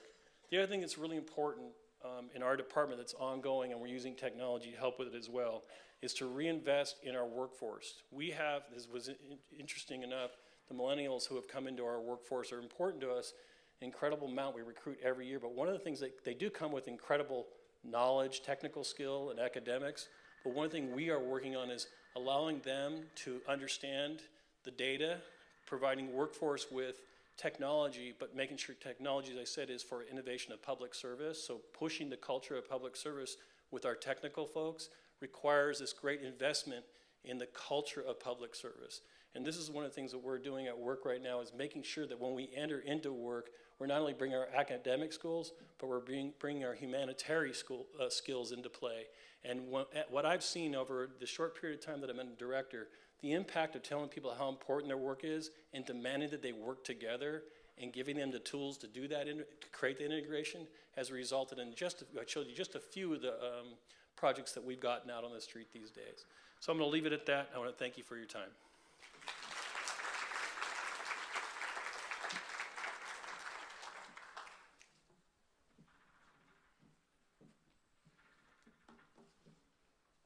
Good morning, everyone. Are the slides coming up? I'll wait for them to come up. So I'm Christina Galli. I'm the current acting director of the Department of Health Services, and I'm going to talk to you a little bit today about some of the ways in which we use technology across health services. Certainly when everyone thinks of health, they know, technology is everywhere. It's there in the clinical care delivery. We have sensors absolutely on every single part of a person's body, in the hospital, in the emergency room, throughout the course of care. And I think medicine really was on some of the forefront of developing sensor technology. I won't talk about that today. Health services has certainly used sensor technology, but I don't think it was on the forefront, and it's been a long-standing part of what we've done. The Department of Health Services, DHS, I think is known across the years and decades for providing really high-quality clinical care. We operate, as Sean mentioned, 4 hospitals, a number of outpatient clinics. We have the busiest emergency room west of the Mississippi, the busiest trauma center west of the Mississippi. We operate 2 level 1 trauma centers. We operate a burn center. We operate a number of clinics that offer very high specialty, very subspecialized care. And I think that we've certainly kept pace with medical technology to be able to make sure that the services that are provided in those centers are really high quality. We've also, as you all know, certainly the healthcare industry has been setting a trend in terms of trying to get everyone onto electronic documentation, and Department of Health Services is no different there. Over the past couple of years, we've integrated a system-wide electronic health record, and we continue to make investments in that broader environment to make sure that we have electronic documentation and electronic tools to help providers manage patient care. We continue to evolve in that front. We're working on patient portals, care management platforms. We've just gone live a couple weeks ago with electronic prescribing of controlled substances to make sure that we're able to help reduce the use of opiates and the broader opiate epidemic. And we have a number of other initiatives that are focused around the documentation and use of information. The third area, and the one that I'm going to focus on today, is really about use of technology to drive system improvements in the quality and efficiency of the care that we provide, which is not an area that I think medicine has always been very good at, and certainly not an area that DHS has been good at. If you all were honest with your clickers, and I'm too scared to even let you do it, but if you were to say what image comes to mind when you think of DHS, oh man, it's long waits. It's, maybe really overcrowded emergency departments. It's incredible wait times to get to an appointment. Probably for most of you, it has something to do with the incredible inefficiency of the system. We serve a lot of patients. We serve over 500,000 patients a year across the system. 95% of those are uninsured or on Medicaid. It's a low-income, complicated, socially complex population that is difficult to serve in many ways, and so we need to really be able to innovate how we provide their care. And I'll go through a few of the examples. Can we do the next slide? All right, so I'll run through e-consult, teleretinal screening, and then just briefly on the call center. And I'll run through 3 examples about how we use technologies in these settings to help drive care efficiency. So when a number of us started at DHS, I started at DHS in 2011, certainly it was a very, very large, very fragmented healthcare system. And in terms of specialty care access, the vast majority of specialty care clinics had 6 to 12-month waits to try to get into specialty care. The only way, literally, the only way you could get into specialty care faster than that was by going to the emergency department. So it shuttled all of the patients who thought, whether they were right or wrong, who thought that they had an emergent specialty care issue to the ED. And that meant even if you were a provider, if you're a primary care provider seeing a patient in a clinic and you wanted them to see a specialist fast, you sent your patient to the emergency room. It was incredibly inefficient. The surgical backlog on cases was often more than 18 months. Patients were not getting the care that they needed when they needed to get it. At the same time, we had very high no-show rates to specialty clinics, so appointments were going unused, and there was no standardization in how clinical care was practiced between sites. So one of the disruptive innovations that was implemented soon after we arrived, started in 2012 and 2013, was electronic consultation. We call it e-consult. It's a HIPAA-secure, web-based clinical conversation between the referring provider, most often the primary care physician, but not always, and the specialty care physician. It's an asynchronous discussion that goes back and forth between these 2 individuals. And so previously, when you wanted a referral, you would write on a piece of paper on this referral processing system a referral, and it would go into what I called the great abyss. And I actually learned when I was the interim CEO at LAC-USC Medical Center a few years ago that actually it didn't go into the abyss, but it went into a very, very large filing cabinet. And when I got there at LAC-USC, I was dismayed to find when I went on a tour of the facility that there were filing cabinets, rooms of them, full of approximately 60,000 paper RPS referrals that had gone nowhere. They were just filed and put into the filing cabinet with no hope that any patient was ever going to be able to get to an appointment with this system. With the new system, you might have a need for a referral, and the specialist will see you. They might just provide you advice back and forth with this electronic consultation. They might tell you, look, we'll see the patient face-to-face. They need to be seen, but make sure you order these 4 tests or get the MRI first. And if you get the MRI, make sure you get the MRI with GAD and not without GAD, or make sure you get this type of sequence so that when you go there, you get exactly what you need so that you make good use of that specialty care system. This is the process. The primary care doctor submits the request. The specialist looks at it. They might go back and forth several times with this dialogue, trying to ask for additional information, asking for what a certain lab result showed, asking for a certain piece of history or a piece of prior documentation. And then in many cases, but not always, the patient will end up being scheduled for a specialty care visit, or the advice might just be that they need to be maintained in care in their medical home. Right now, there are a number of submitting sites. You can see those on the left side of the slide. Virtually all points of care within DHS can now submit through e-consult, as well as Department of Public Health, Department of Mental Health. Our 190 contracted community partners submit through e-consult. The jail, medical service bureau submits through e-consult. These all get channeled through, in total, these 4,500 referring providers get channeled through e-consult to our 65 subspecialty services. And we have about 550 reviewers that on a daily basis are reviewing their e-consults. These are the numbers about the volume, and the volume is huge of this program. Again, we take care of over 500,000 patients every year, so there's a massive number of consults that are going back and forth. Every month, there's over 18,000 consults that are opened and closed. There are over 670,000 unique consults to date. The median response time is still 24 hours. It's been 24 hours when we started the program in 2012, and it's 24 hours today. And virtually all of the consults have a response within the 3-day to 4-day target window. And most importantly for us in terms of trying to safeguard access to the system, the number of consults that are fully resolved to the primary care physician's satisfaction without any further need to go back and forth and without a need for subspecialty care visit, for a face-to-face visit, is 25%, meaning that a quarter of the visits that we would otherwise have scheduled in specialty care clinics, which are incredibly costly and not congruous with the longitudinal care setting of primary care, don't need to happen. The next example that I'll run through is teleretinal screening. Diabetic retinopathy is the leading cause of blindness in the United States. Individuals with diabetes after a certain number of years with their illness need to have yearly annual screening of their retina, the back of their eye, to see whether or not they have a proliferation of blood vessels and to see whether or not that proliferation of blood vessels has gotten to a point where they might need photocoagulation or a certain type of surgery to help stop the growth of the blood vessels so that the vessels don't burst and cause blindness. The classic way in which these patients are seen is that the patient is seen in primary care, they're referred to ophthalmology so that the ophthalmologists can take a picture of the retina, decide whether or not the patient needs to have surgery.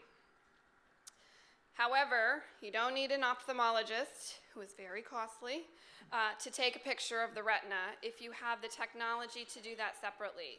So there is a system where you can have a special camera that nursing staff, nursing attendants, licensed vocational nurses can be trained to use. They take a picture, they dilate the eye, and they'll take a picture of the back of the retina. They'll send that picture through a process to be read by an optometrist or an ophthalmologist. There's a very in-depth quality assurance process to make sure that there's consistency in the reads of these images, and it allows this non-synchronous, again, plan so that the referring provider can obtain information about the type of disease that the patient has, and in many cases avoid the need for a referral to an ophthalmologist. So here's how it works. The patient goes to the PCP, they get screened at the PCP. You see a picture of the images provided. That's a picture of the retina without a lot of diabetic retinopathy. You'll upload the images through a software, you'll transmit it to the reading center, and then you get a formal read, and then the primary care physician then knows what to do and whether or not a referral needs to be submitted. Here's the outcome data for us for referrals through the end of 2017. So of the 55,000 images that we've obtained through this type of screening, 40,000 of those did not need to be referred to an ophthalmologist. So this is 40,000 averted ophthalmology clinic visits that caused, as you'll see, tremendous backlogs in our ophthalmology clinics, and also led to ophthalmologists being really poorly utilized so that they couldn't spend as much time where we really want them to be, which is in the OR. We want them to be fixing cataracts. We want them to be solving complicated eye issues. We want them to be doing things other than looking at the backs of people's eyes. Of the patients that do need to be referred, you'll see the stats there about how many of them ended up having treatable disease. And diabetic retinopathy, just like many things, if you catch it early, it's totally treatable, and you can save people's vision. It can be life-changing for people. But if they're stuck in a system where they have to wait months and months and months to get a referral, oftentimes people lose their vision with really tremendously negative impact on their overall life. This information was published in JAMA not too long ago. It's really first of its kind in terms of the volume and scale of rollout of such a program like this in a public hospital setting. The annual screening rates for diabetic retinopathy screening, we were getting about 37, 38% of our patients adequately screened before we implemented this program. 4 years later, we're at 63%, and we'll continue to improve on that. Right now, the biggest problem that we have isn't the technology or the ophthalmologist, it's getting the patient into the visit. It's making sure that they get in a way in the timeline along which they're supposed to have it according to the national guidelines. The median time to screening for diabetic retinopathy decreased by 90%. The median time to screening, unfortunately, was pathetically at 158 days when we started this. Right now it's 17 days. And as I mentioned, it eliminated the need for almost 40,000 visits. Finally, I'll talk just very briefly about call center. Call center, I realize this is not a fancy or new technology. We're not exactly on the cutting edge of life with call center implementation, but just an example of what kind of basic technology can do to transform care. So, you know, DHS historically has done things by sheer willpower. It's pushed things through with huge expenses of massive numbers of man hours, manual processes, people going referral by referral or appointment by appointment or call by call. So historically, every single time a patient or a provider needed to schedule an appointment, they had to call the individual clinic. There was no centralized call number. You half the time couldn't even call a phone number that worked. They were disconnected or nobody would answer or it actually went nowhere. But so it was an incredibly frustrating and inefficient process that led to the massive backlogs of appointments that we talked about earlier. So we did implement DHS-wide and has aspects of the health agency as well, call center. Some pictures there of the staff that work at it.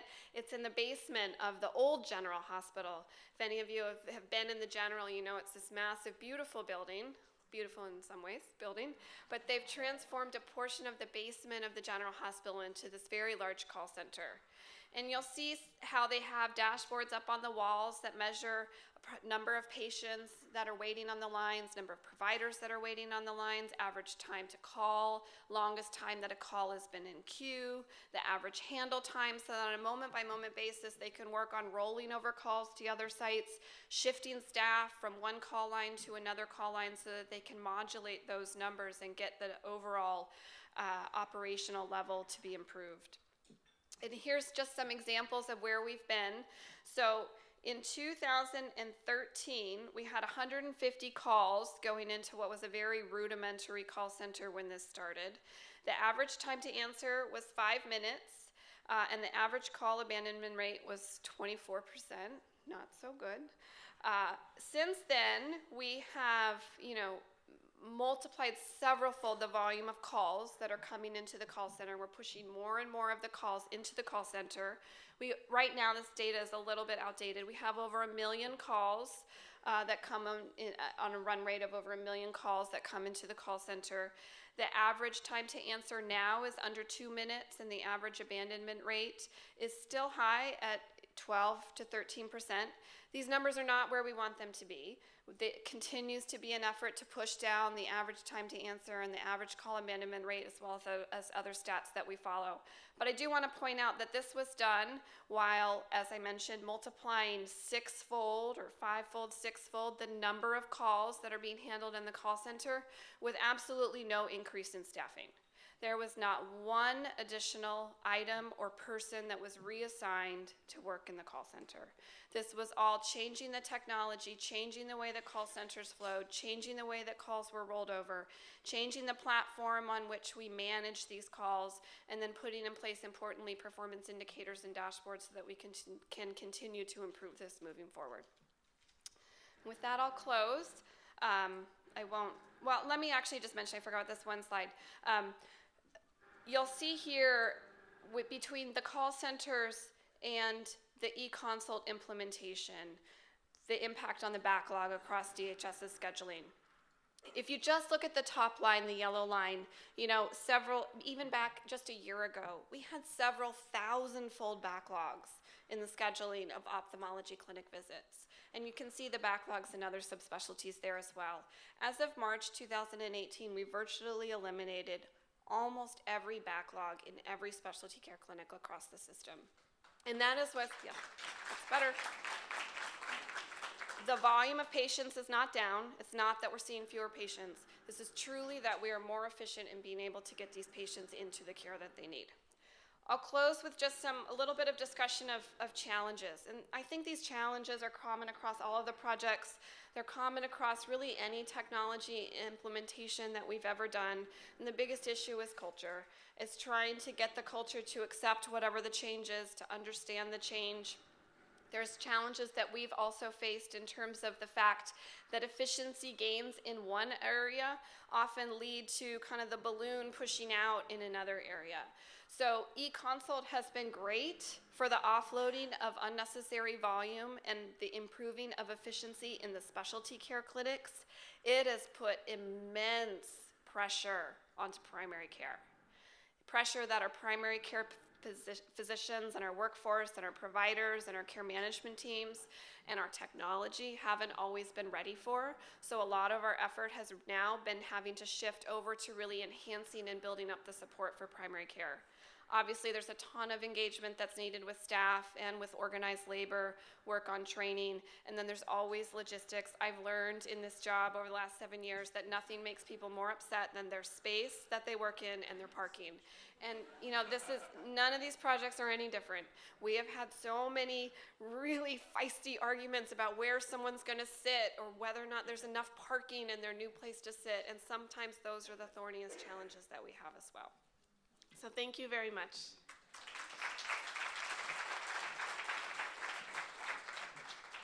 I want to thank our three panelists. We have just a couple of moments for questions. I thought I saw some cards go up.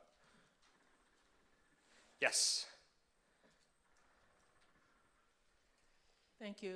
I wanted to know if there were any area within the medical program that addresses PTSD in veterans. Is this on? Yeah. It's a great question. Do you mean specific to technology or broadly? I don't know if I can answer the question specific to technology. I will say that both Department of Health Services and the Department of Mental Health are doing a lot in terms of outreach to veterans. Department of Mental Health has been taking the lead on this, and they're working on setting up peer referral programs and peer navigation programs so that individuals who are veterans or who have lived experience with PTSD can engage really effectively doing outreach with other veterans who might be living through that. And really, we're working across the agency to try to connect those veterans to care. There's probably ways in which we should be leveraging technology to do that, and I'm not necessarily sure that we've put as much focus there, but the efforts to do outreach to veterans, to make sure that there's job training, hiring opportunities for employment, and that there's physical and mental health services that are available to them is a large focus within the agency. Thank you. Before we move forward, I really want to thank these particular panelists for a specific reason, which is that we on the commission, one of the great things that we get as commissioners is the opportunity to visit with every department every 2 years, as you all, most of you know this. And so we get to see what's happening in the county. Our most productive, across departments, and our most productive conversations are the ones that highlight both the challenges and the opportunities, the successes and the lessons learned. And thinking about what Dustin was talking about in his keynote about adopting a kind of a beta approach to this, what I think strikes me about these three departments, Natural History Museum, Public Works, and Health Services, is that they're learning organizations. And in every presentation you've heard, what did we want to do? What did we learn from trying to do it? To what extent was it a success, and what would we do differently next time? And what are the lessons that can be shared across other departments? And I really want to thank you for stressing that. And by way of closing, and maybe we can just go, start with Dr. Bettison Varga, culture. Tell us a word about what each of you what is your most important vision for cultural change and progress in your department? Inclusivity and accessibility, and that means across all ways that we're doing our business and our work is to ensure that there aren't any barriers for people, everyone, to enjoy what we have to offer them. Yeah, for me, it's absolutely 100% community awareness.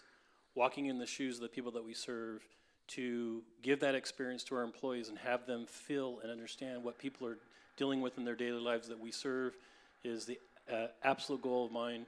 So we do that in a lot of different ways, but again, it's community awareness and sharing those having the community awareness allows us to deliver a different kind of service. We have a big initiative right now in rolling out Just Culture.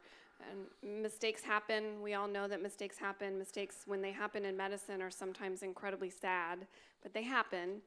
We need to be open to discussing those mistakes, and we need to place fair accountability on individuals when they make errors that they should not have made or that were intentional. But we need to place equal importance on looking at the systems that contributed to those errors and not confuse or place blame where blame shouldn't be placed when we're blaming an individual for a system error or blaming a system for an individual error. Thank you again. Please join me in a round of applause for Dr. Lori Bedeson-Varga, Mark Mistrella, and Dr. Christina Galli. Thank you. My daughter my 7-year-old came home from tar pits camp during spring break and then proceeded to spend an hour dissecting an owl pellet. So I'm going to call that a win for science. How's everybody feeling? Yeah? My brain is getting full. Yours? Are we still learning? Are we hungry for a little more? All right, that's great, because this has been a really for me. I'm learning a lot, and you know, when the city manager of the city of Santa Monica took his position, he told a story that I think everyone can resonate with, and you'll understand why I'm telling this story in a moment, or you will have seen from the program. He stopped by a senior center on the way to his first day of work and started chatting with some folks there. And he said, "Well, what do you think of the parks?" And they said, "Well, we love the parks." He said, "What do you think of the library?" "Oh, we love the library." What do you think of the social services programs that we offer?" "Oh, we love the social services program." "So what do you think of the city?" "Oh, the city, it's terrible." Right? So we have these great departments. You all represent fantastic departments, and I know that each of you can identify with different projects and processes that these department heads have been describing, because we've seen it, and we expect to see it again in your PQA submissions, which are due in just a few short weeks. So this is my plug for 2018 PQA submissions. Well, staying on the Santa Monica theme, the point of understanding how the pieces fit together is that we also need to take a 360-degree view of the challenges that we face. And that means understanding that technology, as it always has, from the development of the printing press to the development of AI and Internet of Things, raises important and challenging ethical questions. And to understand those questions, we wanted to bring someone in who really has taken a 360-degree view of the law. And when I introduce her, you'll understand exactly what I mean. Lane Dilg is the city attorney for the city of Santa Monica, where she leads an office of approximately 40 attorneys and staff who advise the city council and city staff, represent the city in civil litigation, prosecute misdemeanor criminal violations, and bring affirmative litigation to protect the rights of consumers and tenants. Ms. Dilg has served as senior counsel to the University of California, Los Angeles, a university. She's prosecuted federal offenses and as an assistant United States attorney in the public corruption and civil rights section of the U.S. Attorney's Office in Los Angeles. Prosecution. She's advised Senator Dianne Feinstein as counsel on the U.S. Senate Judiciary Committee. Public policy. She has litigated civil cases as an attorney for the ACLU Foundation and Sussman Godfrey LLP, civil rights and community defense. And she's worked as a law clerk to the Honorable Raymond C. Fisher on the U.S. Circuit Court of Appeals for the Ninth Circuit, judicial interpretation. She's a lecturer in law at UCLA School of Law, the president-elect of the Board of Directors of the Federal Bar Association for Los Angeles, and herself a former appellate lawyer representative to the U.S. Court of Appeals for the Ninth Circuit. She's a graduate of Yale Law School, Harvard Divinity School, and the University of North Carolina at Chapel Hill, where she was a Moorhead Scholar. She will share with us her perspectives on the ethics of new technologies. And I hope you see, as I described, that she has worked on these issues from pretty much every single perspective that you can imagine. So I'm very excited to welcome to the podium my fellow Santa Monican, Lane Dillon.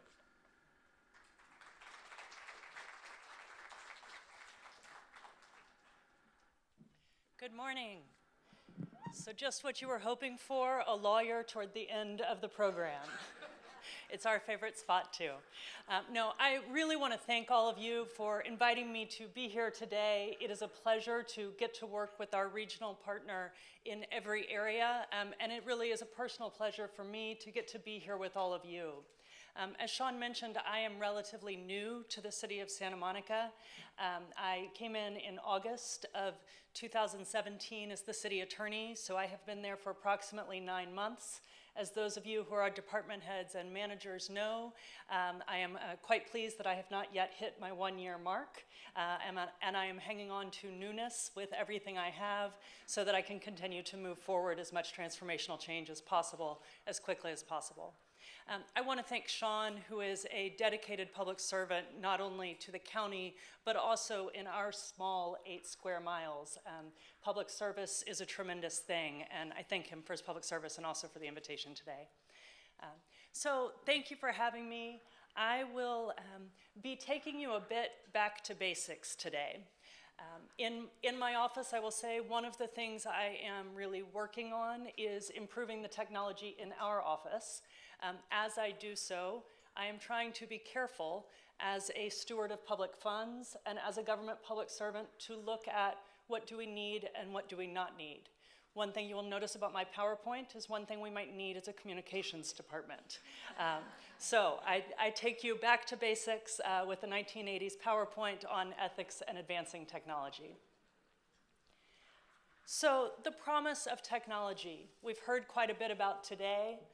I want to talk with you a bit this morning about the promise of data in particular for LA County and local governments generally. And so I will briefly touch on the way we have seen our own lives change on the internet as we've moved from one area of the internet to the next, developers and platforms finding new ways to make our lives more efficient and better at every step of the way. In the same way, you can see a progression of government use of data. So starting with the census, the United States Constitution requires that every 10 years, the people of the United States be counted. That has happened since the first census in 1790. There have been 22 counts, with the next one, as you know, coming up in 2020. I want to flag the census both as the first and the best example both of government leading in the use of data and also government using data in ways that have expanded and evolved over time. I also want to point to the census as an area where we are seeing considerable ethical debate. As we look at the question of whether an immigration question will be added to the census, you see the questions arise of what questions should we be asking, why are we asking them for, what purpose are we asking them for, and what will the data be used for? So as we collect data, always asking those questions to ourselves at every level. Moving to a photograph that may be familiar to you, CompStat. Bill Bratton, New York City Police Department, likely familiar to all of you, and the infamous meetings bringing leadership into a room to find new ways to target crime based on data showing, data tracked both by time and location, deciding on allocation of resources, and also, of course, a leadership move, looking at how can we use data to measure performance. Again, I want to raise an ethical and a leadership question there. As that meeting happens, what is the feeling of the leaders in the room? It's not just that we want the data, it's that we want the performance. So the data will tell us something, but what is the additional dynamic that we're creating by holding meetings in that way? And how can we use the data in a way that enhances performance not only per the data, but also per the person? So constantly stepping out of the use of data to ask the questions about how we're using it and what it means for us as people. This one's a little bit difficult to see, but this is actually the Haiti Open Street Map. So moving now out of the 90s and Bill Bratton to 2010, a devastating 7.0 earthquake hits Haiti. And this is an attempt by open source software developers to actually allow people to map the streets, the schools, the buildings, the infrastructure, the roads, and the bridges of Haiti to allow an international community to convene in order to provide support. Not that long ago, 2010. Obviously, in emergency management, we have evolved far past that at this point, but an amazing example of people on the ground really thinking about how can we help, what can we do, how can we participate, and how can we bring partners together to use data together in a way that is meaningful and important for the people.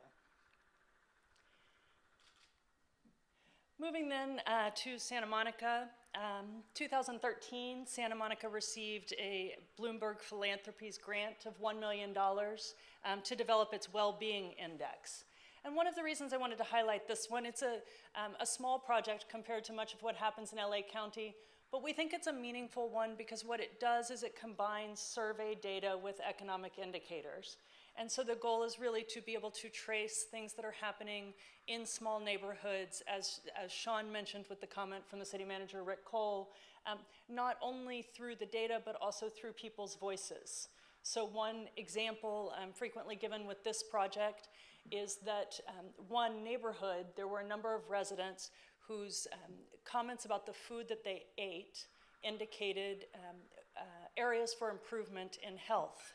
And in looking at that, what was surprising was that there was a farmer's market in the middle of that neighborhood. And so putting those two together, what we were able to determine is that the farmer's market was simply too expensive. Also, there were government grants available that allowed particularly to provide vouchers to people to purchase things at the farmer's market, right? So putting together the real life experience of people, being able to obtain information, to speak with people, and to get into people's homes to find out not just is the food there, but is it getting into the homes? Is it getting to the kids of the neighborhood? These are examples. I'm actually not going to go through each one of them, but as you've heard about even this morning, cities and counties and local governments across the country looking at how can we use data to look at performance metrics and how can we use data to communicate to our communities what we are providing every day. So looking at the County of LA dashboard, communicating to the county a new level of transparency, a new level of openness. And then looking even potentially one step further, the New York City Open Data Project. So not just data on what is the county doing and how are we performing, but also thinking about going back to the Haiti Open Map Project. How can we provide people an opportunity to participate with us? So how do we encourage and incentivize the use of this data in an open source fashion? So no question, as has been stated many times this morning, that technology and data offer tremendous opportunity. And the back to basics moment is simply to recognize that while data can be transformative, at the end of the day, we are the people who need to ask the ethical questions about how the data is being used and for what purposes. So starting with a few basics, technology in the workplace. One of the things that I do is defend institutions, public institutions in employment litigation. And you would be surprised by the number of questions and concerns that we see in this area. So just flipping through a few briefly, new questions about use of county property. County policies, whether you have a de minimis exception for personal use of county property in the technology area, actually a fairly significant question in terms of productivity. You want to write HR policies that people can use. How do you do that? Protecting, acting as stewards of taxpayer money. how do you actually look at these questions while also recognizing that people are quite likely to book a plane ticket during lunch, et cetera, et cetera. Same thing with use of technology during lunch breaks, et cetera. But the real questions get interesting when, if you do have a de minimis exception, you have someone working 2 jobs. How do you actually protect the data and the county's property from conflicts of interest? And how do you encourage people, obviously in a university setting, this is a paramount question. Use of university property by a faculty member for particular purposes may mean that something is the university's work. The data produced at the university is the university's data. So looking at how your small policies about use of technology align with your overall objectives, things that are developed and designed during the county workday as county property. If people are using technology for personal purposes, you can run into some fairly significant issues there. Same thing with political activity, right? Rules and requirements around mailings and other things, easier in an age where we weren't all on our computer and our devices every day. If you have 2 devices and you engage in any political activity, are you on the right device and are you in the right moment? Becomes a much more difficult question when people are working in a proactive manner, when people are responsive to their jobs constantly. It becomes much harder to make sure that you draw those lines appropriately, that you're using the right technology. And it's important to write policies and to, as management, keep your eye on those things, because sometimes, as we see in law frequently, a small mistake can look like a big mistake. Sometimes we see small mistakes, as I say to people, it's not that what you are doing is unlawful, it's that if we did something unlawful later, what you are doing would be the anecdote that would be on page 1 of the complaint against us, and therefore I'm saying no. It is close enough to the line. That's the same kind of issue you need to consider with the political activity. Not just are the rules written properly, are people following the rules, but overall, are we creating a culture and are we recognizing the instances that people are in where these lines could become blurred in a way that would hurt our culture overall? Diversity policy and cultural awareness. This is also one that we actually see arise fairly frequently in employment law. People have a tendency to think when using technology that there's not a person on the other side. So the simple golden rule, do unto others as you would have them do unto you, I always say also applies when you are using the internet or your email or texting or anything else. But more importantly, there is the moral statement that when you look in a person's face, you see the face of God. To the extent that you interact with people in that way, remember that technology is mediating that. And so we often see people say things that they wouldn't say to a person face-to-face online. And as we look at our larger, both our communication pattern with the public, but also at the ways in which we're using technology, keep that in mind. Are you asking questions in surveys that you wouldn't ask people face-to-face? Are you phrasing things in ways that can be unintentionally offensive, or more importantly, that may not get to the answers that you are trying to get to? So as we look at data and use of technology, how are we separating each other? How are we bringing each other together? And that I'm going to flip back for one moment, just points out this sort of divide. So as we learned when we started to use technology, this question of distraction, how do you keep yourself individually from becoming distracted during the day? How do you manage employees in a way that makes sure that use of the internet and computers is not a distraction? The same thing is true as we're using technology and as we're collecting data. There is so much opportunity that it's important to have the high-level view of why are we using this technology? Where is it getting us? How can we integrate various technological advances to get us to our overall goal? So making sure that we keep the high-level view of what our objectives and goals are, and that the bells and whistles of the ways to get there do not cause us to lose our grounding in the questions that we want to answer. Same thing with divide and discourse. We see, obviously, use of Twitter. It's commonly talked about that people are divided by social media. It is very difficult to maintain a Twitter feed that is providing you news from all angles. You indeed would be specifically selecting what you believe all of the angles are. The same thing is true in our discourse. As we have the ability to get more targeted, both in who we're speaking to about what we're doing, but also in the programs that we're running and the various initiatives that we are implementing, it's again important to remember that overall we are also one community. So how we target, important again to be able to step back and look at how everything is working together to serve the community overall.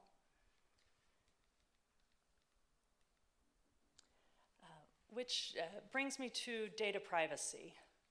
So confidentiality, obviously long a concern, imperative that county data be kept confidential where appropriate. One reminder here for your staffs is simply that it can be a crime to look at data for a purpose for which you are not supposed to be looking at. In Los Angeles, we see that court case more often than you would want or expect. There are temptations, particularly around ex-spouses, people of personal interest, people with whom one has conflict, but also celebrities and high-profile individuals. There can be quite a bit of temptation for individuals that exposes the institution to liability. So very important to continually remind people that it both can be a crime to access data that one is not supposed to be accessing, and to make sure that processes and procedures are designed to limit data in that way.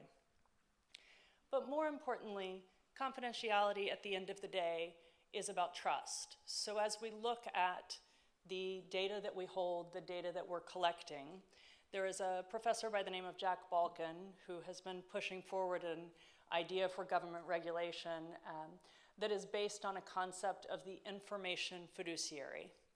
So as you think when you walk into a priest or a lawyer or a doctor, you trust that the information you provide will be used for the purposes for which you are providing it. And there are legal protections and other accompanying protections to make sure that that is the case. I, as a lawyer, have to think constantly about where did I learn a particular piece of information, particularly as a city attorney who has the great joy of providing legal advice on city TV, which is new for me. There is constantly the question of, is this a privileged conversation or is it not? Because if something is a privileged conversation and you then speak about it publicly, you can lose the privilege. Doctors, similarly, always careful to maintain the confidentiality of all health information. But a question that we need to be asking ourselves more broadly as we start to collect and use data is this question of what have we been entrusted with and what are the rules and framework with which we will hold and carry that trust. And with that, while I hate to make you watch it, it is only 2 minutes, but I do think it is worth watching if you have not yet. Could I ask you to play this video? Chairman Grassley, Chairman Thune, Ranking Member Feinstein, and Ranking Member Nelson, and members of the committee. We face a number of important issues around privacy, safety, and democracy, and you will rightfully have some hard questions for me to answer. Before I talk about the steps we're taking to address them, I want to talk about how we got here. Facebook is an idealistic and optimistic company. For most of our existence, we focused on all of the good that connecting people can do.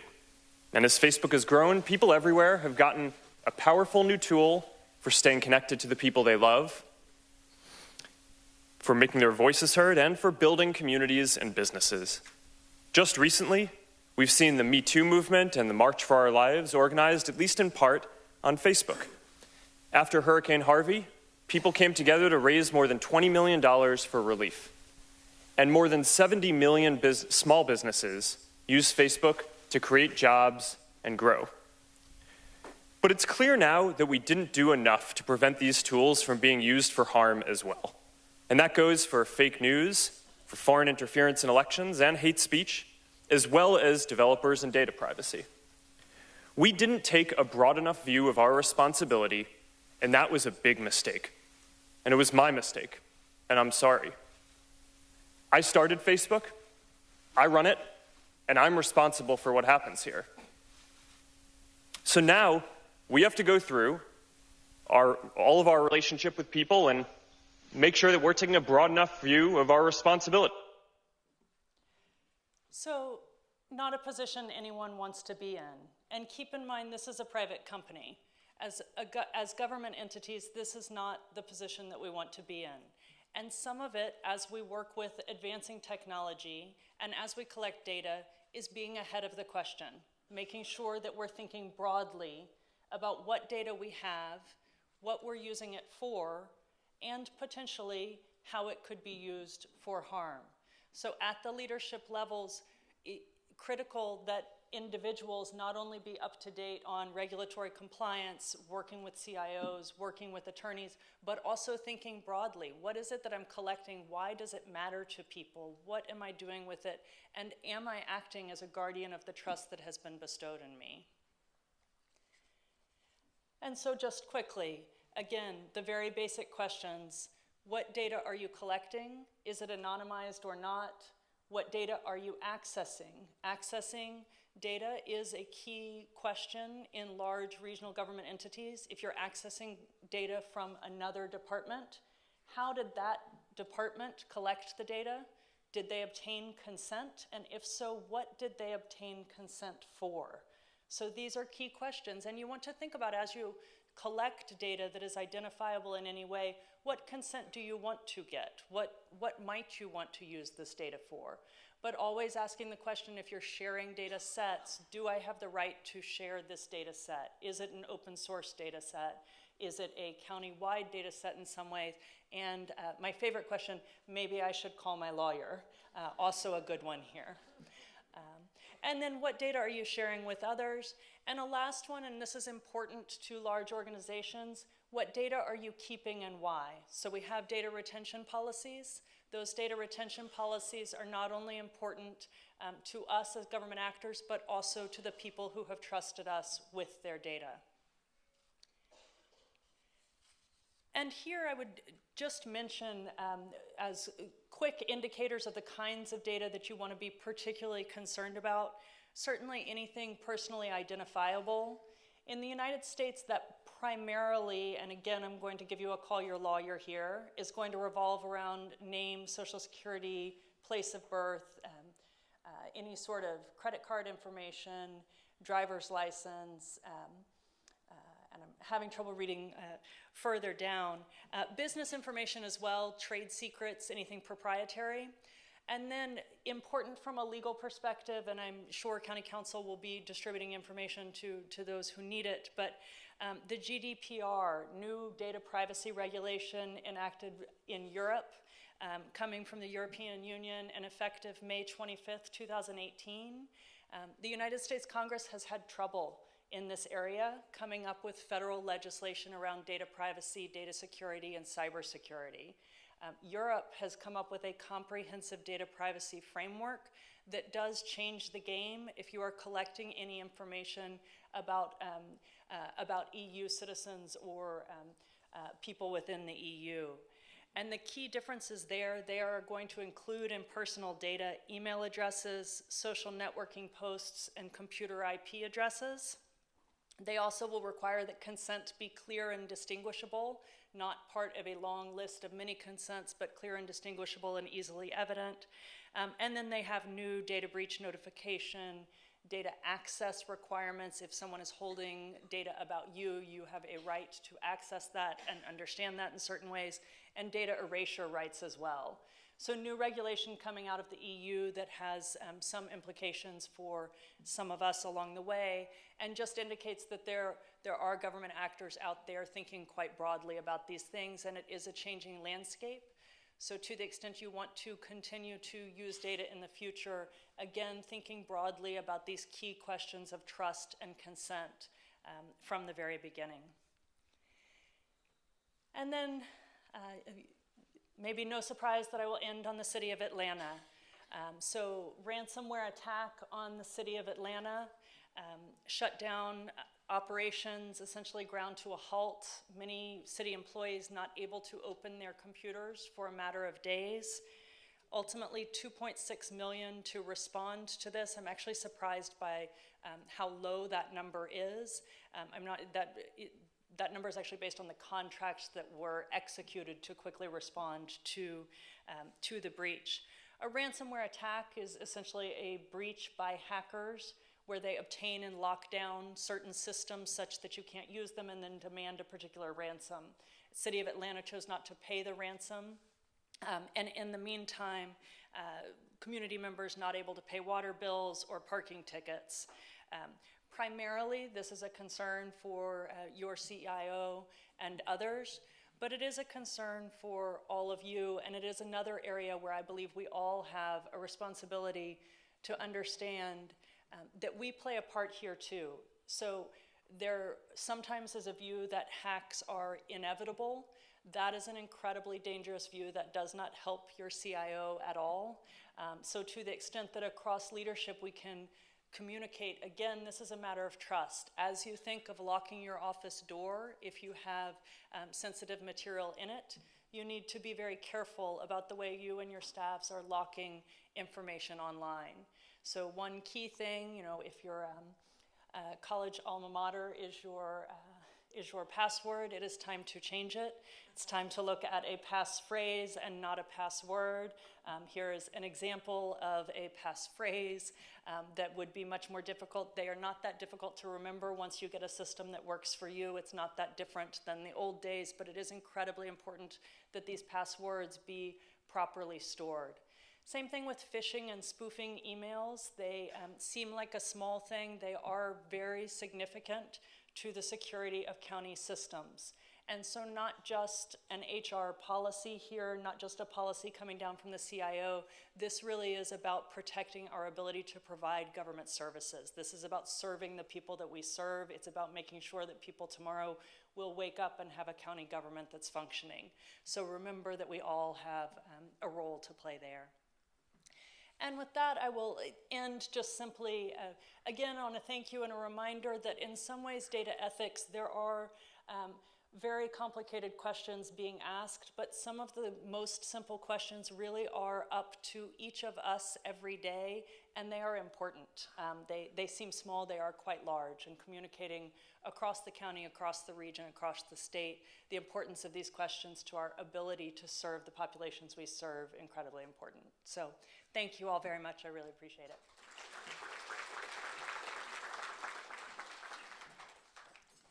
Thank you. We have time for a couple of questions. Can't be only the city council dais where you get questions on the spot. Do we have any questions? I'm going to ask one, if that's all right, because one of the things that we hope that will come out of leadership conferences like these are pilot programs, where we're not necessarily fully committing to something, but we're trying it out. Are there special considerations for departments when it comes to something that's time-limited, self-defined, and not necessarily a big rollout?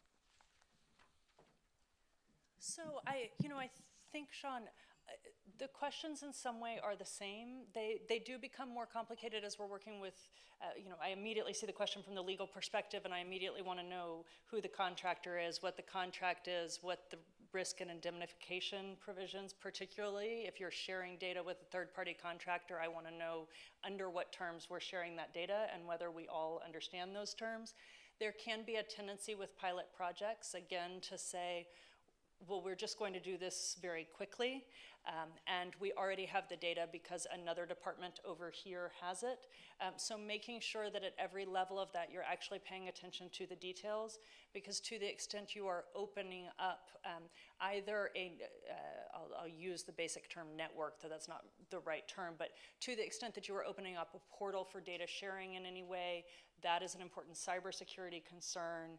Whether you are using data that the county has collected in other areas, that becomes an important data privacy concern. So thinking through the details of how it will work, how sophisticated the person on the other side is. We want to work with educational communities, we want to work with students, we want to work with everyone out there who wants to use data, but that data needs to be open source. We do not want to provide non-open source data to someone who doesn't have the level of sophistication to deal with that data. So. Would you concur that the advice I received when I had a top secret clearance in the Air Force would not be bad for passwords? If they could take my personnel record, my ID, where I was born, where I went to school, who's my wife, my children, or my mother's name, and could open my locker, which was double padlocked,